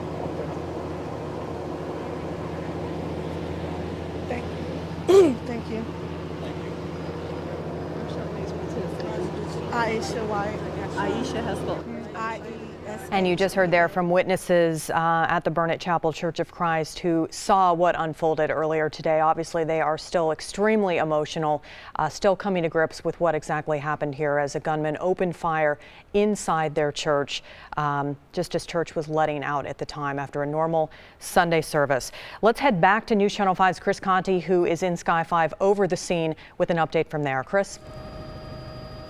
And Emily, as we were talking about a little earlier, what we have been able to confirm with Metro Police is that the blue SUV that they've been focusing a lot of their attention on did in fact belong to the gunman. Of course, there's a lot of attention right now being focused on the inside of the church, where Metro Police are going in and out, continuing their investigation into really what can only be described here as a cowardly act, as this gunman walked into the back of the church where people were facing forward, not knowing what was coming at them. But we do want to give you a better idea of what is actually happening now in terms of active investigations happening on the ground. We're going to push into this blue SUV. It is a blue Nissan Xterra that Metro Police have told us does belong to the gunman. You can see a SWAT member who is in all of their attire right now. It's unclear whether or not they're going to detonate something in there, but they have been using some of their equipment to pull out the back window. They didn't go in with the machine that we usually see them use, the robot that sometimes is used in situations like this, because what we have been able to gather from Metro Police is that they do not believe that there are any explosives inside of this car, but clearly, given the severity of the situation that unfolded inside of this church, they are not taking any chances as to what could be inside of this gunman's car.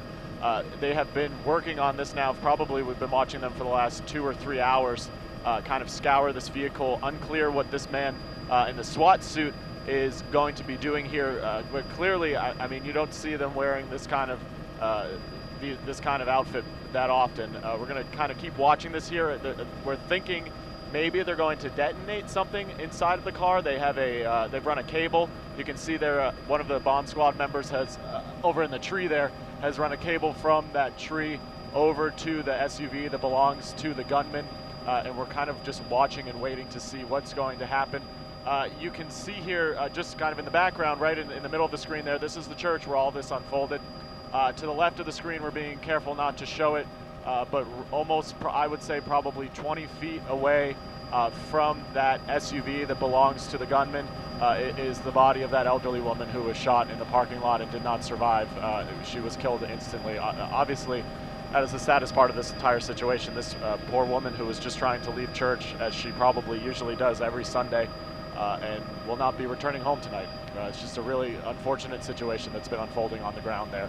But again, we are waiting to see what Metro Police are going to do with this car that belongs to the gunman, in terms of giving them any kind of insight as to what his motive may have been, or what maybe he was possibly trying to do. You know, it sounds like from Don Aaron that he wasn't going to stop with the 6 people who he killed, or excuse me, the 6 people who he injured inside the church, that his intent was to keep going, indiscriminately shooting people until somehow he ended up shooting himself in the chest. But again, if you see the back window there of that Nissan Xterra right next to the white Cadillac Escalade, they have taken out the back window, and Metro Police have some kind of cables that they've run into the back of the Nissan Xterra there. I'm not a bomb expert, so I'm not going to kind of be able to tell you exactly what they're doing, but we've just kind of been watching them try to figure out what's going on with this SUV. The church doors there, right in the middle of the screen there, that is where the gunman walked in at 11:15 this morning when all those churchgoers were getting ready to leave. You can only imagine the kind of horror that unfolded inside of this church as those gunshots started ringing out.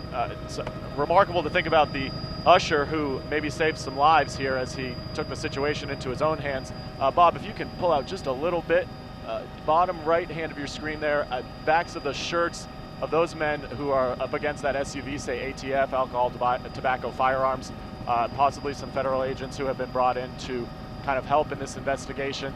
But again, what we've been watching just kind of here over the last few minutes is this person from Metro Bomb Squad in their full attire going back and forth. Unclear why they took out the back window here, but we did kind of notice them open the side doors and then shut them again. You can see him kind of working there to, I guess it looks like he's trying to pull some of those cables. But for perspective, I mean, look at how close this gunman's car is to the front of the church, and we're talking probably only, I don't know, 40, 50 feet that he had to take to get inside the church to kind of unfold this carnage that we saw earlier today. Hidden by the trees right now. We're going to still be careful to not show the body of this woman who is still in the parking lot. Clearly, you know, this is This is a very active scene, and there's a lot of things that are being taken into account here. We're going to send it back to you in the studio, Emily. All right, Chris, thanks so much for that update, as he has a great vantage point of that investigation that is ongoing as police work to determine the motive in this shooting, what exactly led up to it. Let's head back out to News Channel 5's Matthew Torres, who has been at the beautiful Gate Church, where family members are reuniting with people who witnessed this shooting. Matthew, what are you hearing there? Well, Emily, we are actually finally seeing some of the church members from Burnette Chapel here at the church, and we are talking about some of those moments that you finally see, the emotional moments of them reuniting with their loved ones and other church members. If we can just walk to the other side, as we are seeing them flock here right now, you can tell it is a very heartfelt moment. This is just an opportunity to at least feel some sort of security and safety despite what scary things happened today. So far we have this young individual. Looks like he has some bandage in his left foot. He was kind of carried here. You can see all of them right now. This is the touching moment that they have been waiting for quite some time. Even though it have been a couple of hours, this has probably been the longest 2 hours of their entire life. And you can hear kind of the murmuring right now, because this is that people are now just making their way here. I just want people to really just soak this all in. We saw tears, we saw happiness, we saw just a variety of emotions as now they are reuniting with their loved ones, family members, and even just members of the community. If we can go to this side, because you can see where they're coming from. This is kind of the way in, and some of these are the church members from the church who at least are doing well. Let's see if we can at least talk to them. There they are. They made it, Miss Mary.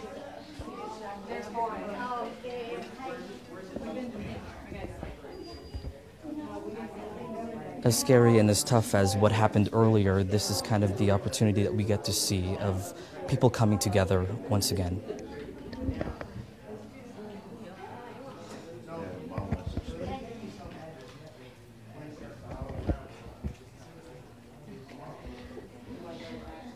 How's everyone doing here? Well, to be expected. It's a very sad situation, but we're very thankful that the community has came and been supportive to all of our family members. Now, were you at the church this morning? Not today. I did not go. I have a little one sick, and I didn't get to go today. And I'm assuming these are the family members of one of the church members? Yes, Miss Mary, that is her family member. They were previous family members also of the church. And they've all moved, and so they don't go there anymore. But Miss Mary, 44 years still at Burnette Chapel. And obviously she's with her family, so we want to give her that moment. What has she told you happened? She just said that one of the other ladies had went into the restroom and she was in there, and that when she went to step out the door, she heard a gunshot. She locked the door and they hid in the stalls. You as a church member, what goes through your mind seeing what happened, learning about what happened, and now seeing this? It is very overwhelming. Earlier when I heard it, honestly, I thought I was going to have a panic attack, but I'm so thankful to see the ones that are arriving and that they're safe.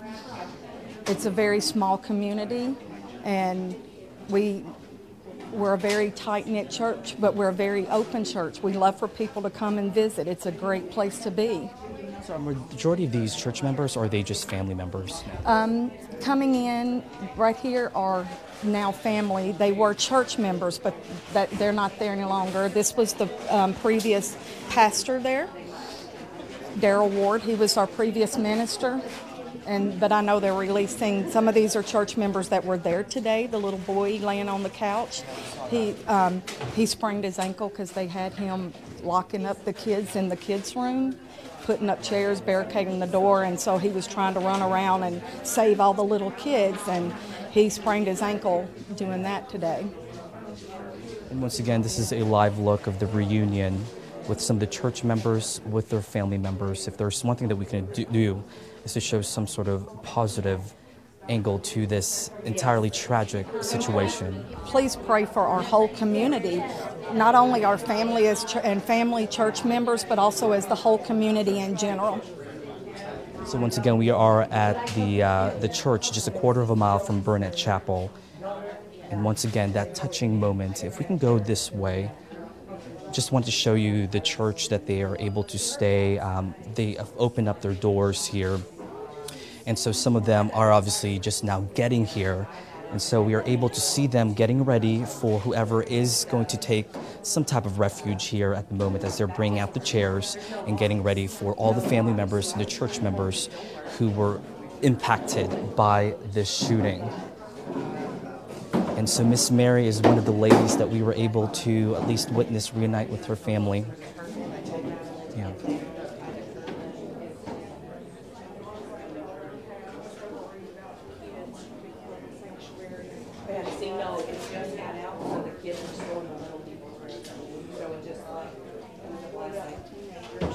I'm glad that you guys are doing okay. I'm Matthew Torres with News Channel 5. How are you doing? I'm doing okay, as best as can be expected. So far, what did you guys witness? I mean, I can't even really describe it. I mean, there is people injured. Luckily, we made it out. We're still praying, and that's about it. What did you hear? Did you hear the gunshot? Oh, yeah, we heard the gunshots. You heard that. The church got over, and you heard 3 shots in the parking lot. And that's when we knew it wasn't fireworks. We knew it was a gunshot. What happened right after you heard the gunshots? I mean, I grabbed my daughter and we ran to where the baptism room is, where they change, to like duck and cover. We were trying to see if there was locks on the doors. There was no locks. I kept trying to tell her to stay down, trying to throw this big curtain where they change behind under, just trying to hold the doors, you know, as best as we could. And so you guys were interviewed by police before getting here? Yeah, they escorted us over here. Okay. And who are you here with today? Well, my daughter left, and this is my son here. As he was with the little kids in the room, he had sprained his ankle. He's the oldest one in there. He's 10, so he was trying to help the teacher, Miss Terry, like barricade the doors with a couch and whatever they had in the room. And I saw that he sprained his ankle. Yeah, trying to run. I'm assuming it's a sprain. It's definitely not broken, but he's done something. And how old is your son? 10. Can we talk to him? If you want. And what's his name? Jeremiah. Hey, Jeremiah. I saw that you have this. We were told that you kind of helped barricade the classroom. What can you tell us? Somebody just opened the door and we just heard like 3 gunshots, and the little girl shut the door and I heard somebody say, "Get down." And we just started grabbing the couches and the chairs, and we did everything we can, like barricade it and stuff. But then a police officer came in and said, we gotta go, and stuff. So we literally don't know what's going on. So we ran out, and there was this like mat that was wet, and then my leg just like turned and popped, and I was like, I can't walk no more. I can't walk. How did you know to do all of that, to put all the chairs against the door? Because when we heard the gunshots, we thought it was firecrackers or something. And then, like, somebody said, be quiet, and then we shut all the doors and stuff. And we realized there's no locks on them, and people were crying and stuff, and I didn't know what to do. So I was like, can we, like, barricade the doors and stuff? And we can, like, do all that. But right when we're about to close all the doors, a police officer came in, and then they say, stay in here, and then we just barricade, and then he came in again, and then that's why I, like, sprained my ankle. So this was Sunday school? Yes. So you guys were all able to get out. What was that like when you finally got out of the doors? When we got out, we were just, like, nervous because we didn't know if he was, like, arrested, dead, shot on the ground or something. So we were just like, oh my gosh, why is this happening? And we were just like crying and stuff. And then when we got outside, we saw 5 people on the ground and stuff. And when the police got there, we saw our preacher just right there. And then when we started to leave and stuff, we saw this person on the ground with a blanket over them, and I was like, did somebody die? And I was like, okay.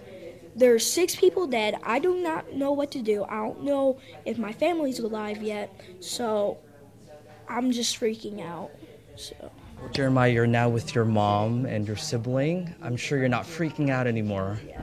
When I realized they're alive, I just started like pouring out crying. And that's like, I know I'm 10 and I'm supposed to be tough, but I just couldn't hold it in though. I just couldn't hold it in. What do you want to say to your other church members, to your friends who were there inside the classroom with you? I just want to say I'm happy that none of them got hurt and stuff. I'm just happy they're alive. And I know they lost a lot of people in their lives, but I know they're going to be okay. That's what I know. Sorry, I got here a little bit late. Can you back up to when you heard things and where you were? So that was Jeremiah, the 10-year-old. You just heard the story of what he recounted happened at the Sunday school as soon as they heard the gunshots, as now several family members are reuniting with other church members. So this is a moment that they have been waiting for quite some time, but this is that heartfelt moment that we got to see. And even though he says he is supposed to be a brave 10-year-old, I think it's safe to say what he did really did help a lot of kids, at least during this scary situation. We will stay here at the church as possibly more members are making their way here. We'll send back over to you, Emily. All right, Matthew, thank you so much. Roy Johnson joining us now as we continue our coverage of this developing story. Certainly an emotional scene there as we hear from a 10-year-old with such composure and the way he reacted to the situation. So very brave. Amazing. And so well spoken. Jeremiah, really well done. I mean, he did everything right that you would hope in such a terrifying situation, right? Incredible that he reacted the way he did. And again, as you saw, church members starting to reunite with their family members there just down the road at Beautiful Gate Church on Old Hickory Boulevard. If you're just joining us, we want to recap exactly what's been going on. Obviously, a very eventful morning here. This all started at 11:15 at the Burnette Chapel Church of Christ in Antioch. We are now hearing 1 person is dead, 7 were injured when a gunman opened fire inside the church. That's right. That 1 person dead, we understand, was in the parking lot. So perhaps the first person the gunman encountered and then went into the church, where we understand at this hour there are still some people inside that church and police are close to letting them leave the church and perhaps go home or go down to the Beautiful Gate Church for that reunification area. Alexandra Cohen has been on the scene. She gives us an update from there. Alexandra, what do you know? We just talked to the police chaplain and they tell us they're letting out family members who are still inside the church in waves. They're being taken by unmarked vehicles to the nearby church where Matthew Torres is to be reunited with their families. But as you can see, this crime scene is still extremely wide. Several people have come here just to try to make contact with some of their family members who still may be questioned by police. Just moments ago, if you were watching our live coverage, we actually interviewed someone who was inside the church when the gunman entered and opened fire. She said she jumped on their pastor, Joey's span, and applied pressure to his gunshot wound. At the same time, they were yelling for people to get out. And as you heard from Matthew Torres, it appears the kids were not in the sanctuary when the gunfire erupted, but they were in a nearby room and they were able to barricade themselves inside that room. If you're just tuning in, it was harrowing moments as the church let out. There was a woman in the parking lot who actually parked close to the gunman's blue SUV, and we're told he shot and killed her in the parking lot. He'd made entry through the rear of the building, and that's when he opened fire. 6 people were shot. They were taken to Vanderbilt University Medical Center. While all of this was happening, one of the ushers actually tackled the gunman. According to the witness, he tackled him. There was a scuffle. At some point, the gunman's gun went off during that fight, and he shot himself in the leg. At that point, the usher ran out to his personal vehicle, grabbed his personal gun out of his car, and ran back inside the church, where he was able to hold the gunman at gunpoint until police arrived. Don Aaron with the Metro Police Department is calling that usher a hero for his quick actions. It's unknown if there would have been more fatalities if he hadn't have stepped in.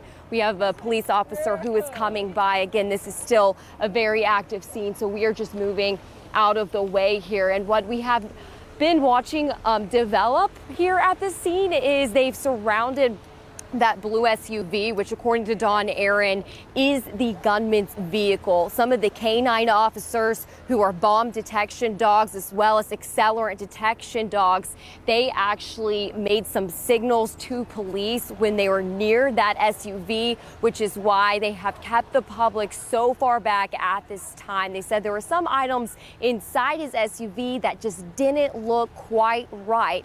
So that's why they have moved people way back. You can see the crowds have gathered. Some of these people still waiting on their family members who were inside the church during this active shooting situation to get out.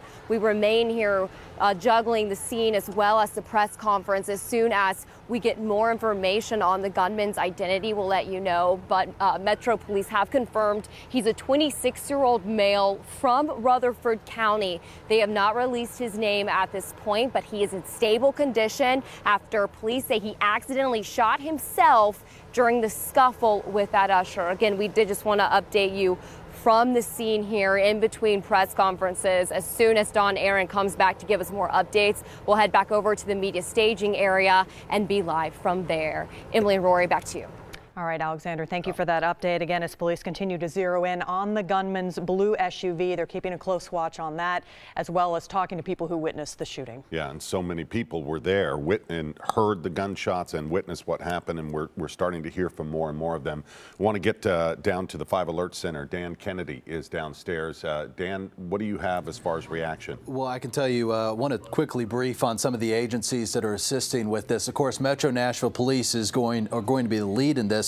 It's possible more federal agents will get involved as this continues to progress. I also just reached out to the ATF, the Bureau of Alcohol, Tobacco, Firearms, and Explosives. We know by looking at some of our aerials a moment ago that they have agents on scene. They're in the parking lot of that church. To their extent in this investigation, they say they're continuing to follow up with the firearm information and augmenting our resources with Metro Nashville Police Department.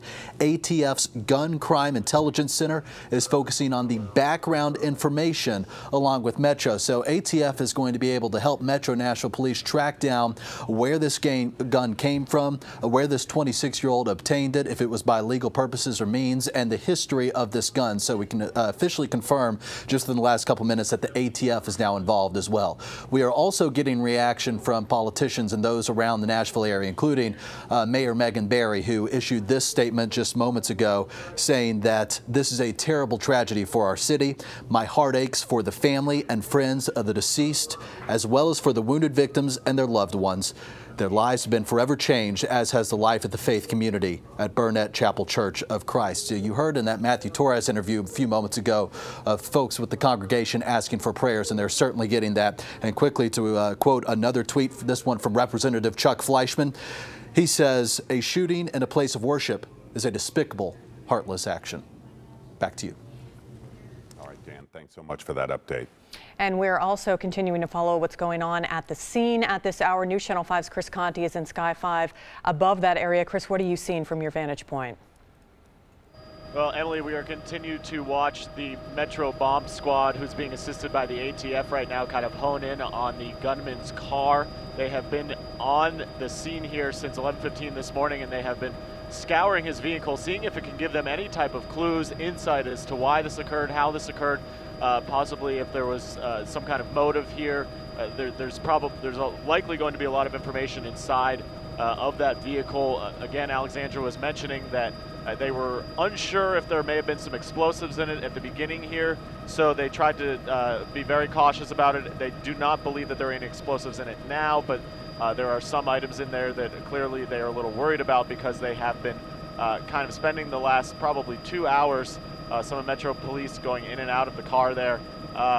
We were watching earlier, it seemed to be that some of the guys, some of the agents who were working on this cars were watching this officer right now open the hood of this blue Nissan Xterra.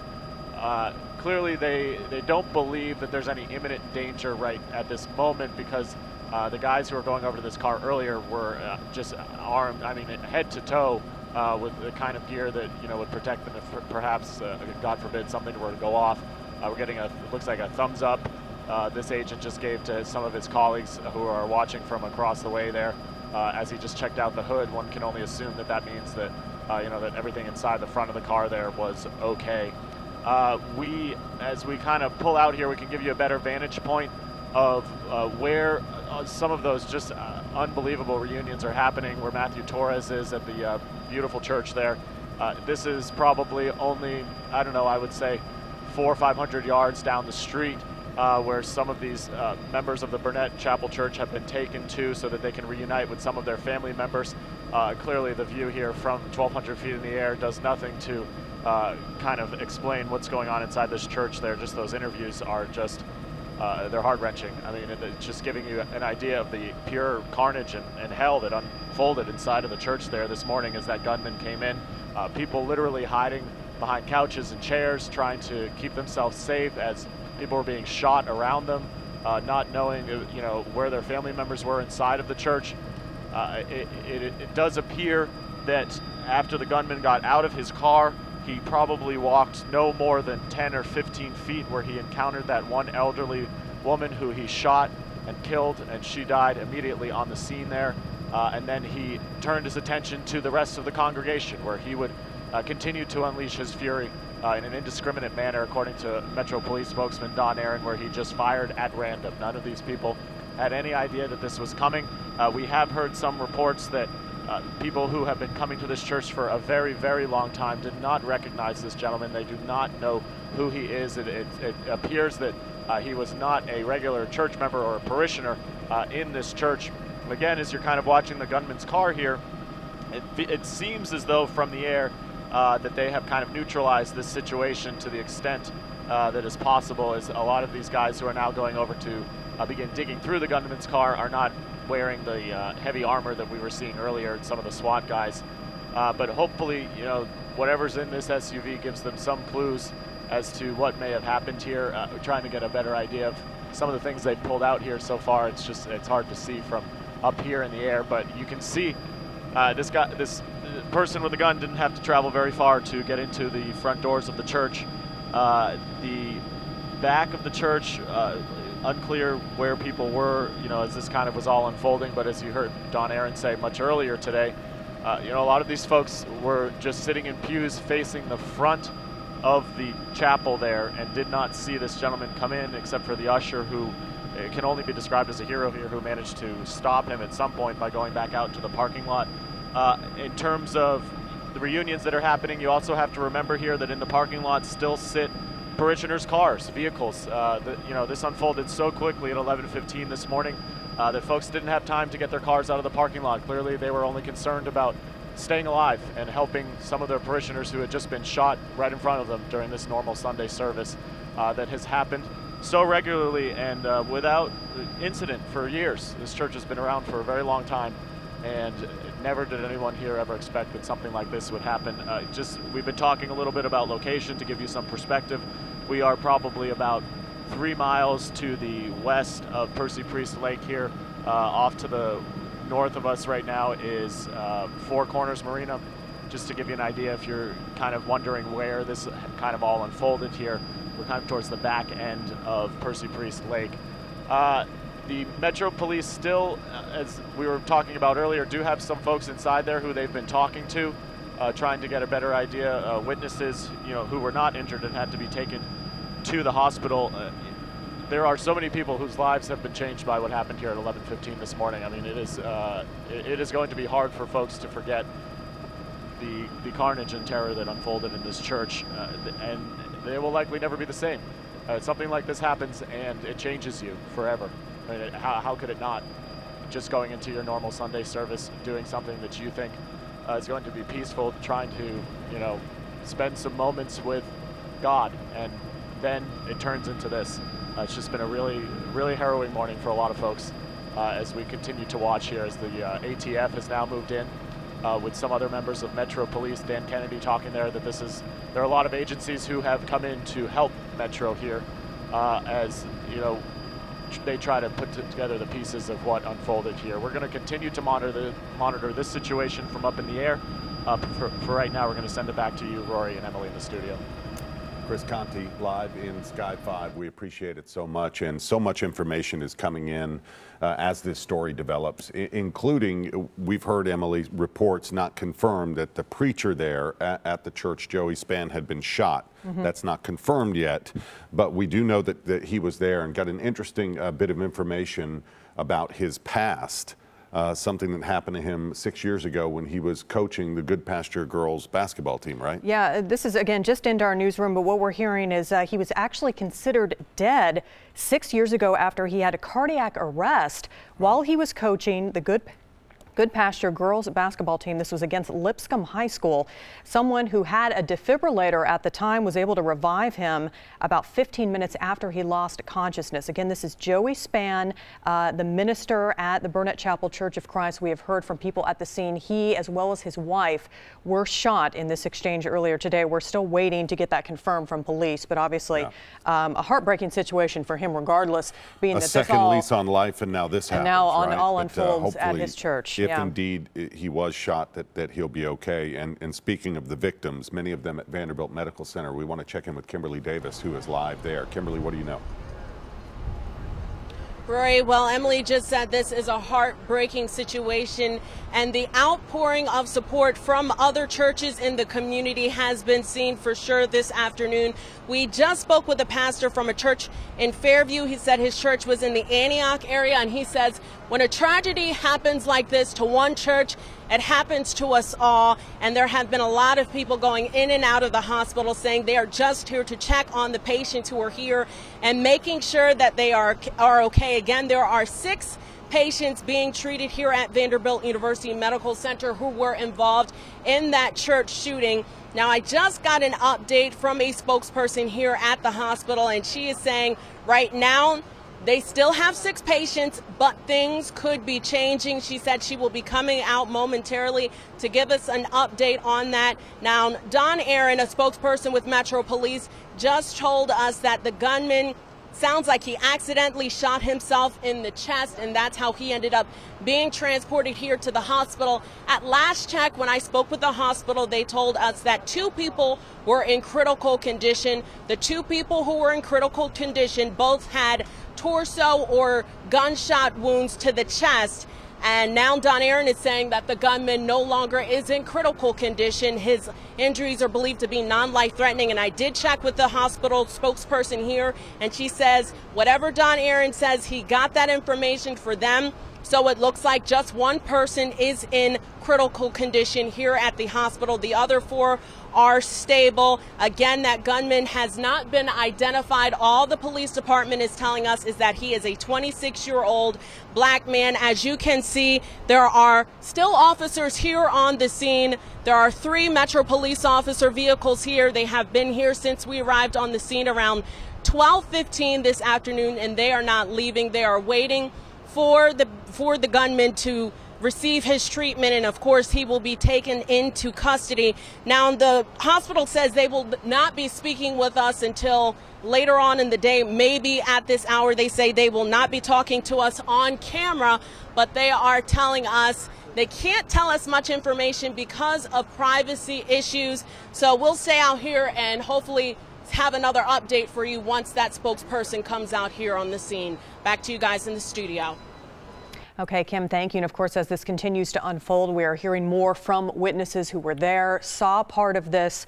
Many of them have been moved to the Beautiful Gate Church, which is again just down the road from the Burnette Chapel Church of Christ, where they are slowly reuniting with their loved ones. And some emotional scenes we saw live right here. Our Matthew Torres is there. The cameras were rolling, and you see the people coming in and just embracing one another.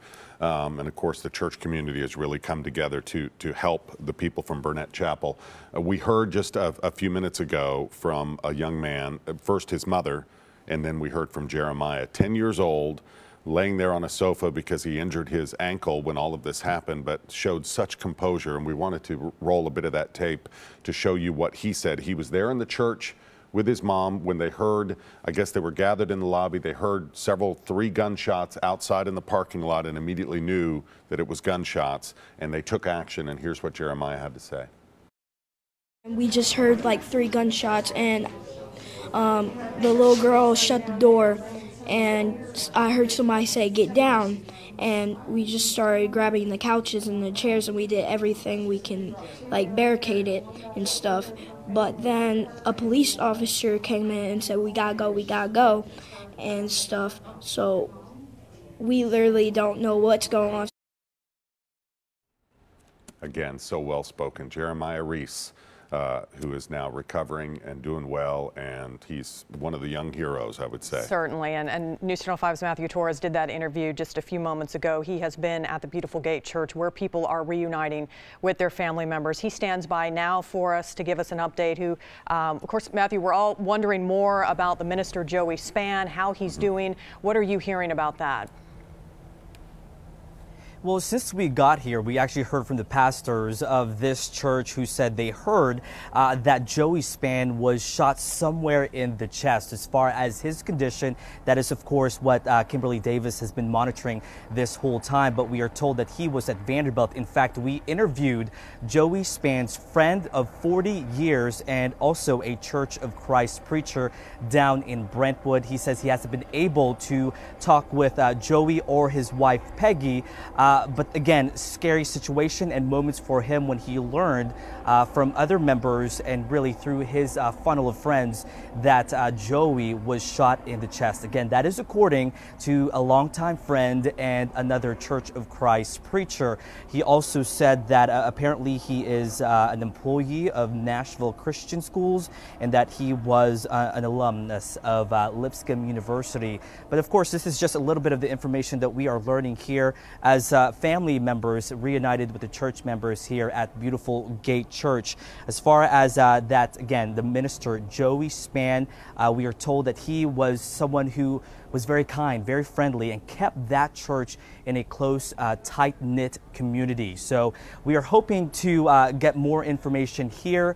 But as far as what people are saying, that he was shot in the chest. That is according to at least 3 other people. In fact, 3 preachers here at the church since we have been here for now the last 2 hours. So once we find out more, of course, we will pass that along. But again, beautiful moments here as we saw some family members reunite with those church members who went through this terrifying ordeal.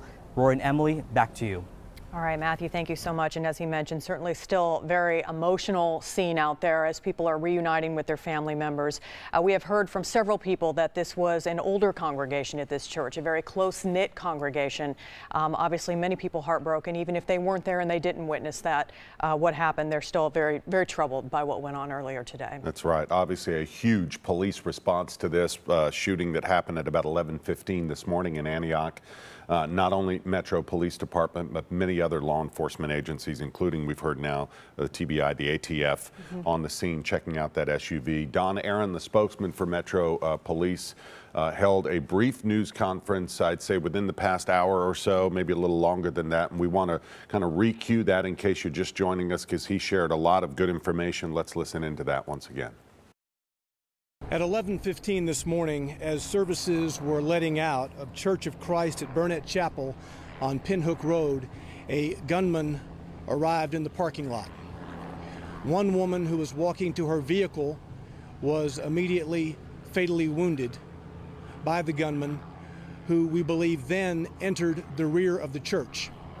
Other persons were still inside the church building. The gunman opened fire on them. Multiple rounds were fired inside the church. At this juncture, 6 innocent persons inside the church were wounded by gunfire. They have been taken to area hospitals. The gunman was wounded by a self-inflicted shot. He too has been taken to a hospital.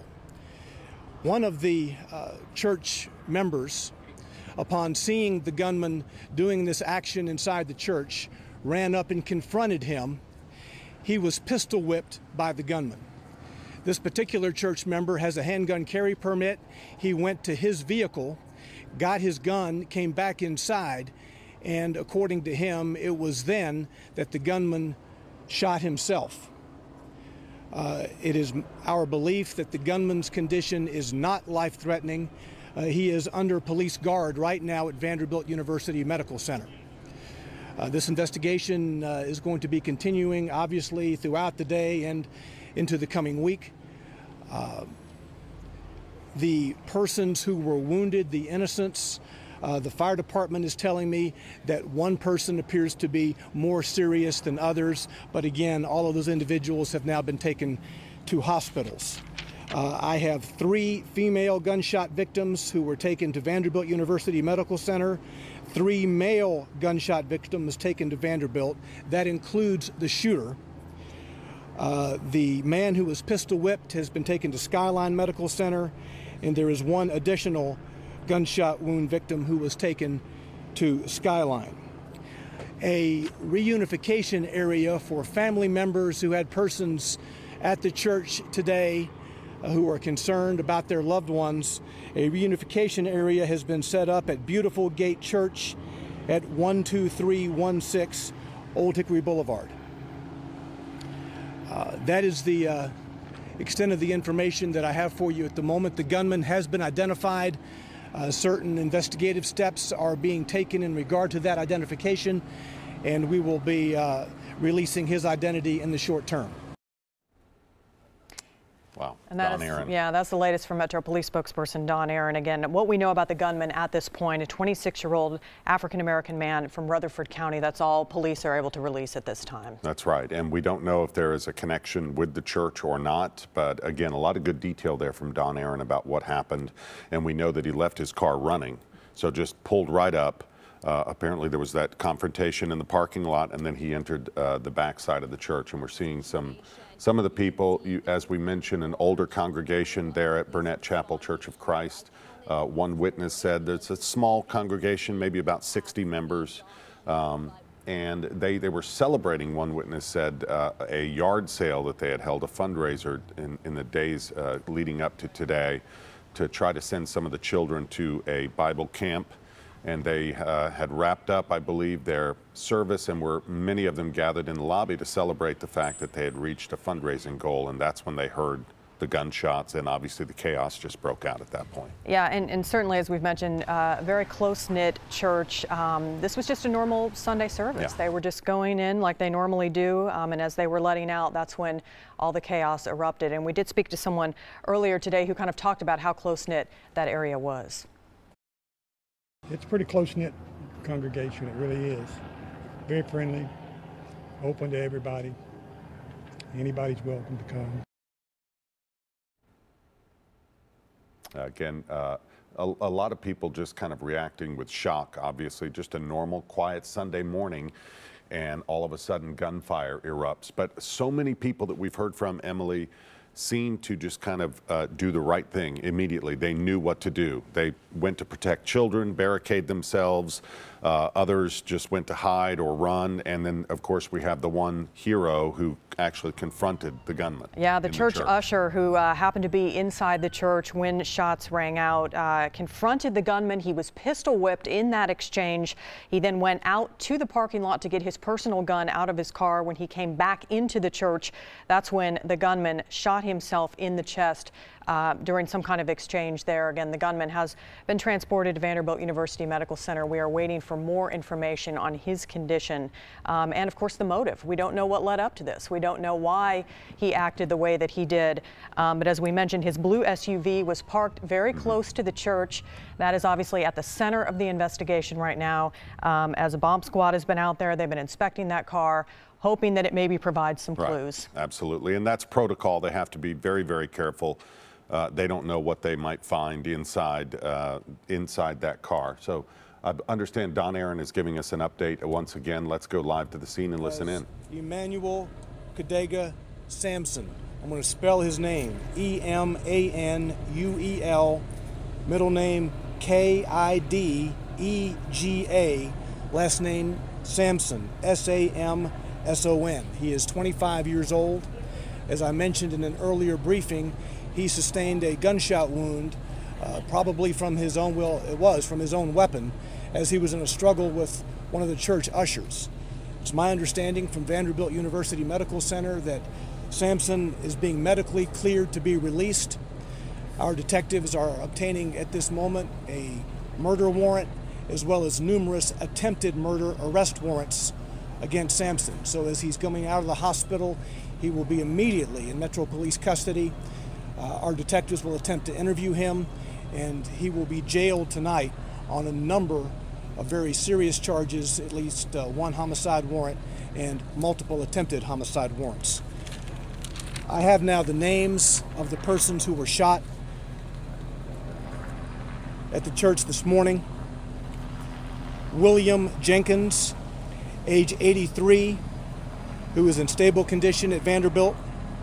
Marlene Jenkins, age 84, in stable condition at Vanderbilt. David Spann, age 60, who is in critical stable condition at Vanderbilt. Peggy Spann, age 65, stable condition at Vanderbilt. And Linda Bush, age 68, stable condition at Vanderbilt.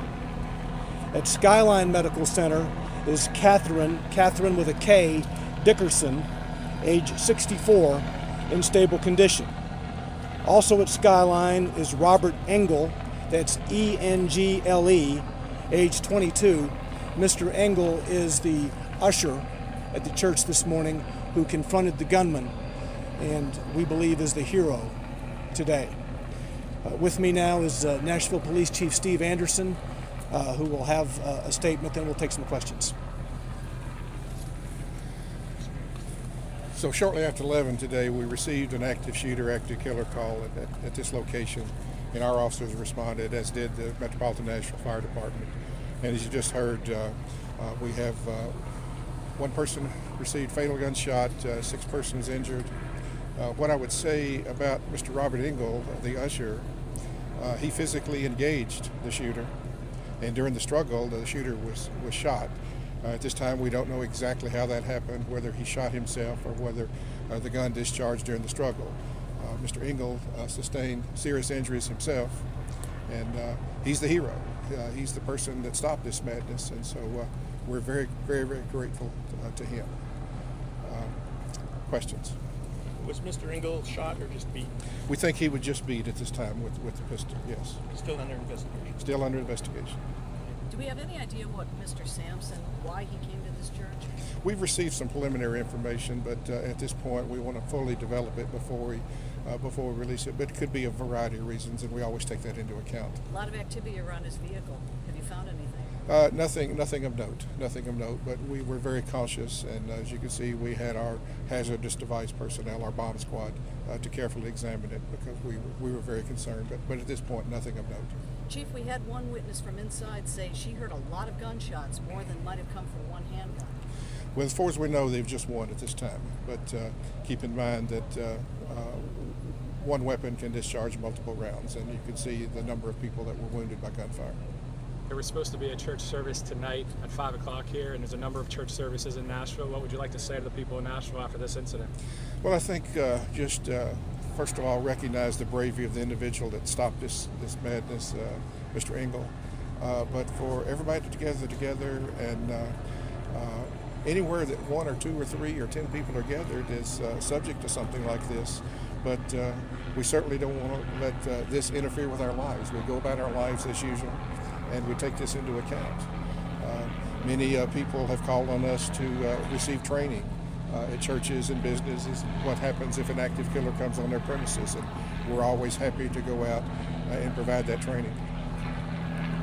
Chief, should church doors be locked on Sunday mornings? Well, I'd leave that to the individual church organizations, but it would be somewhat unchristian-like maybe to lock your doors, and I think that most churches recognize that, at the same time taking cautious procedures. I understand a lot of churches have a security ministry, that a lot of them actually have people that that's what they do for the church. Does the police have an opinion about efforts like that? Well, I think anytime any organization can do anything to secure their premises, as long as they do it in a safe and cautious manner with the proper training, we would support that. Can they reach out to the police for any of that training? You can reach out to us for anything at all. We're happy to come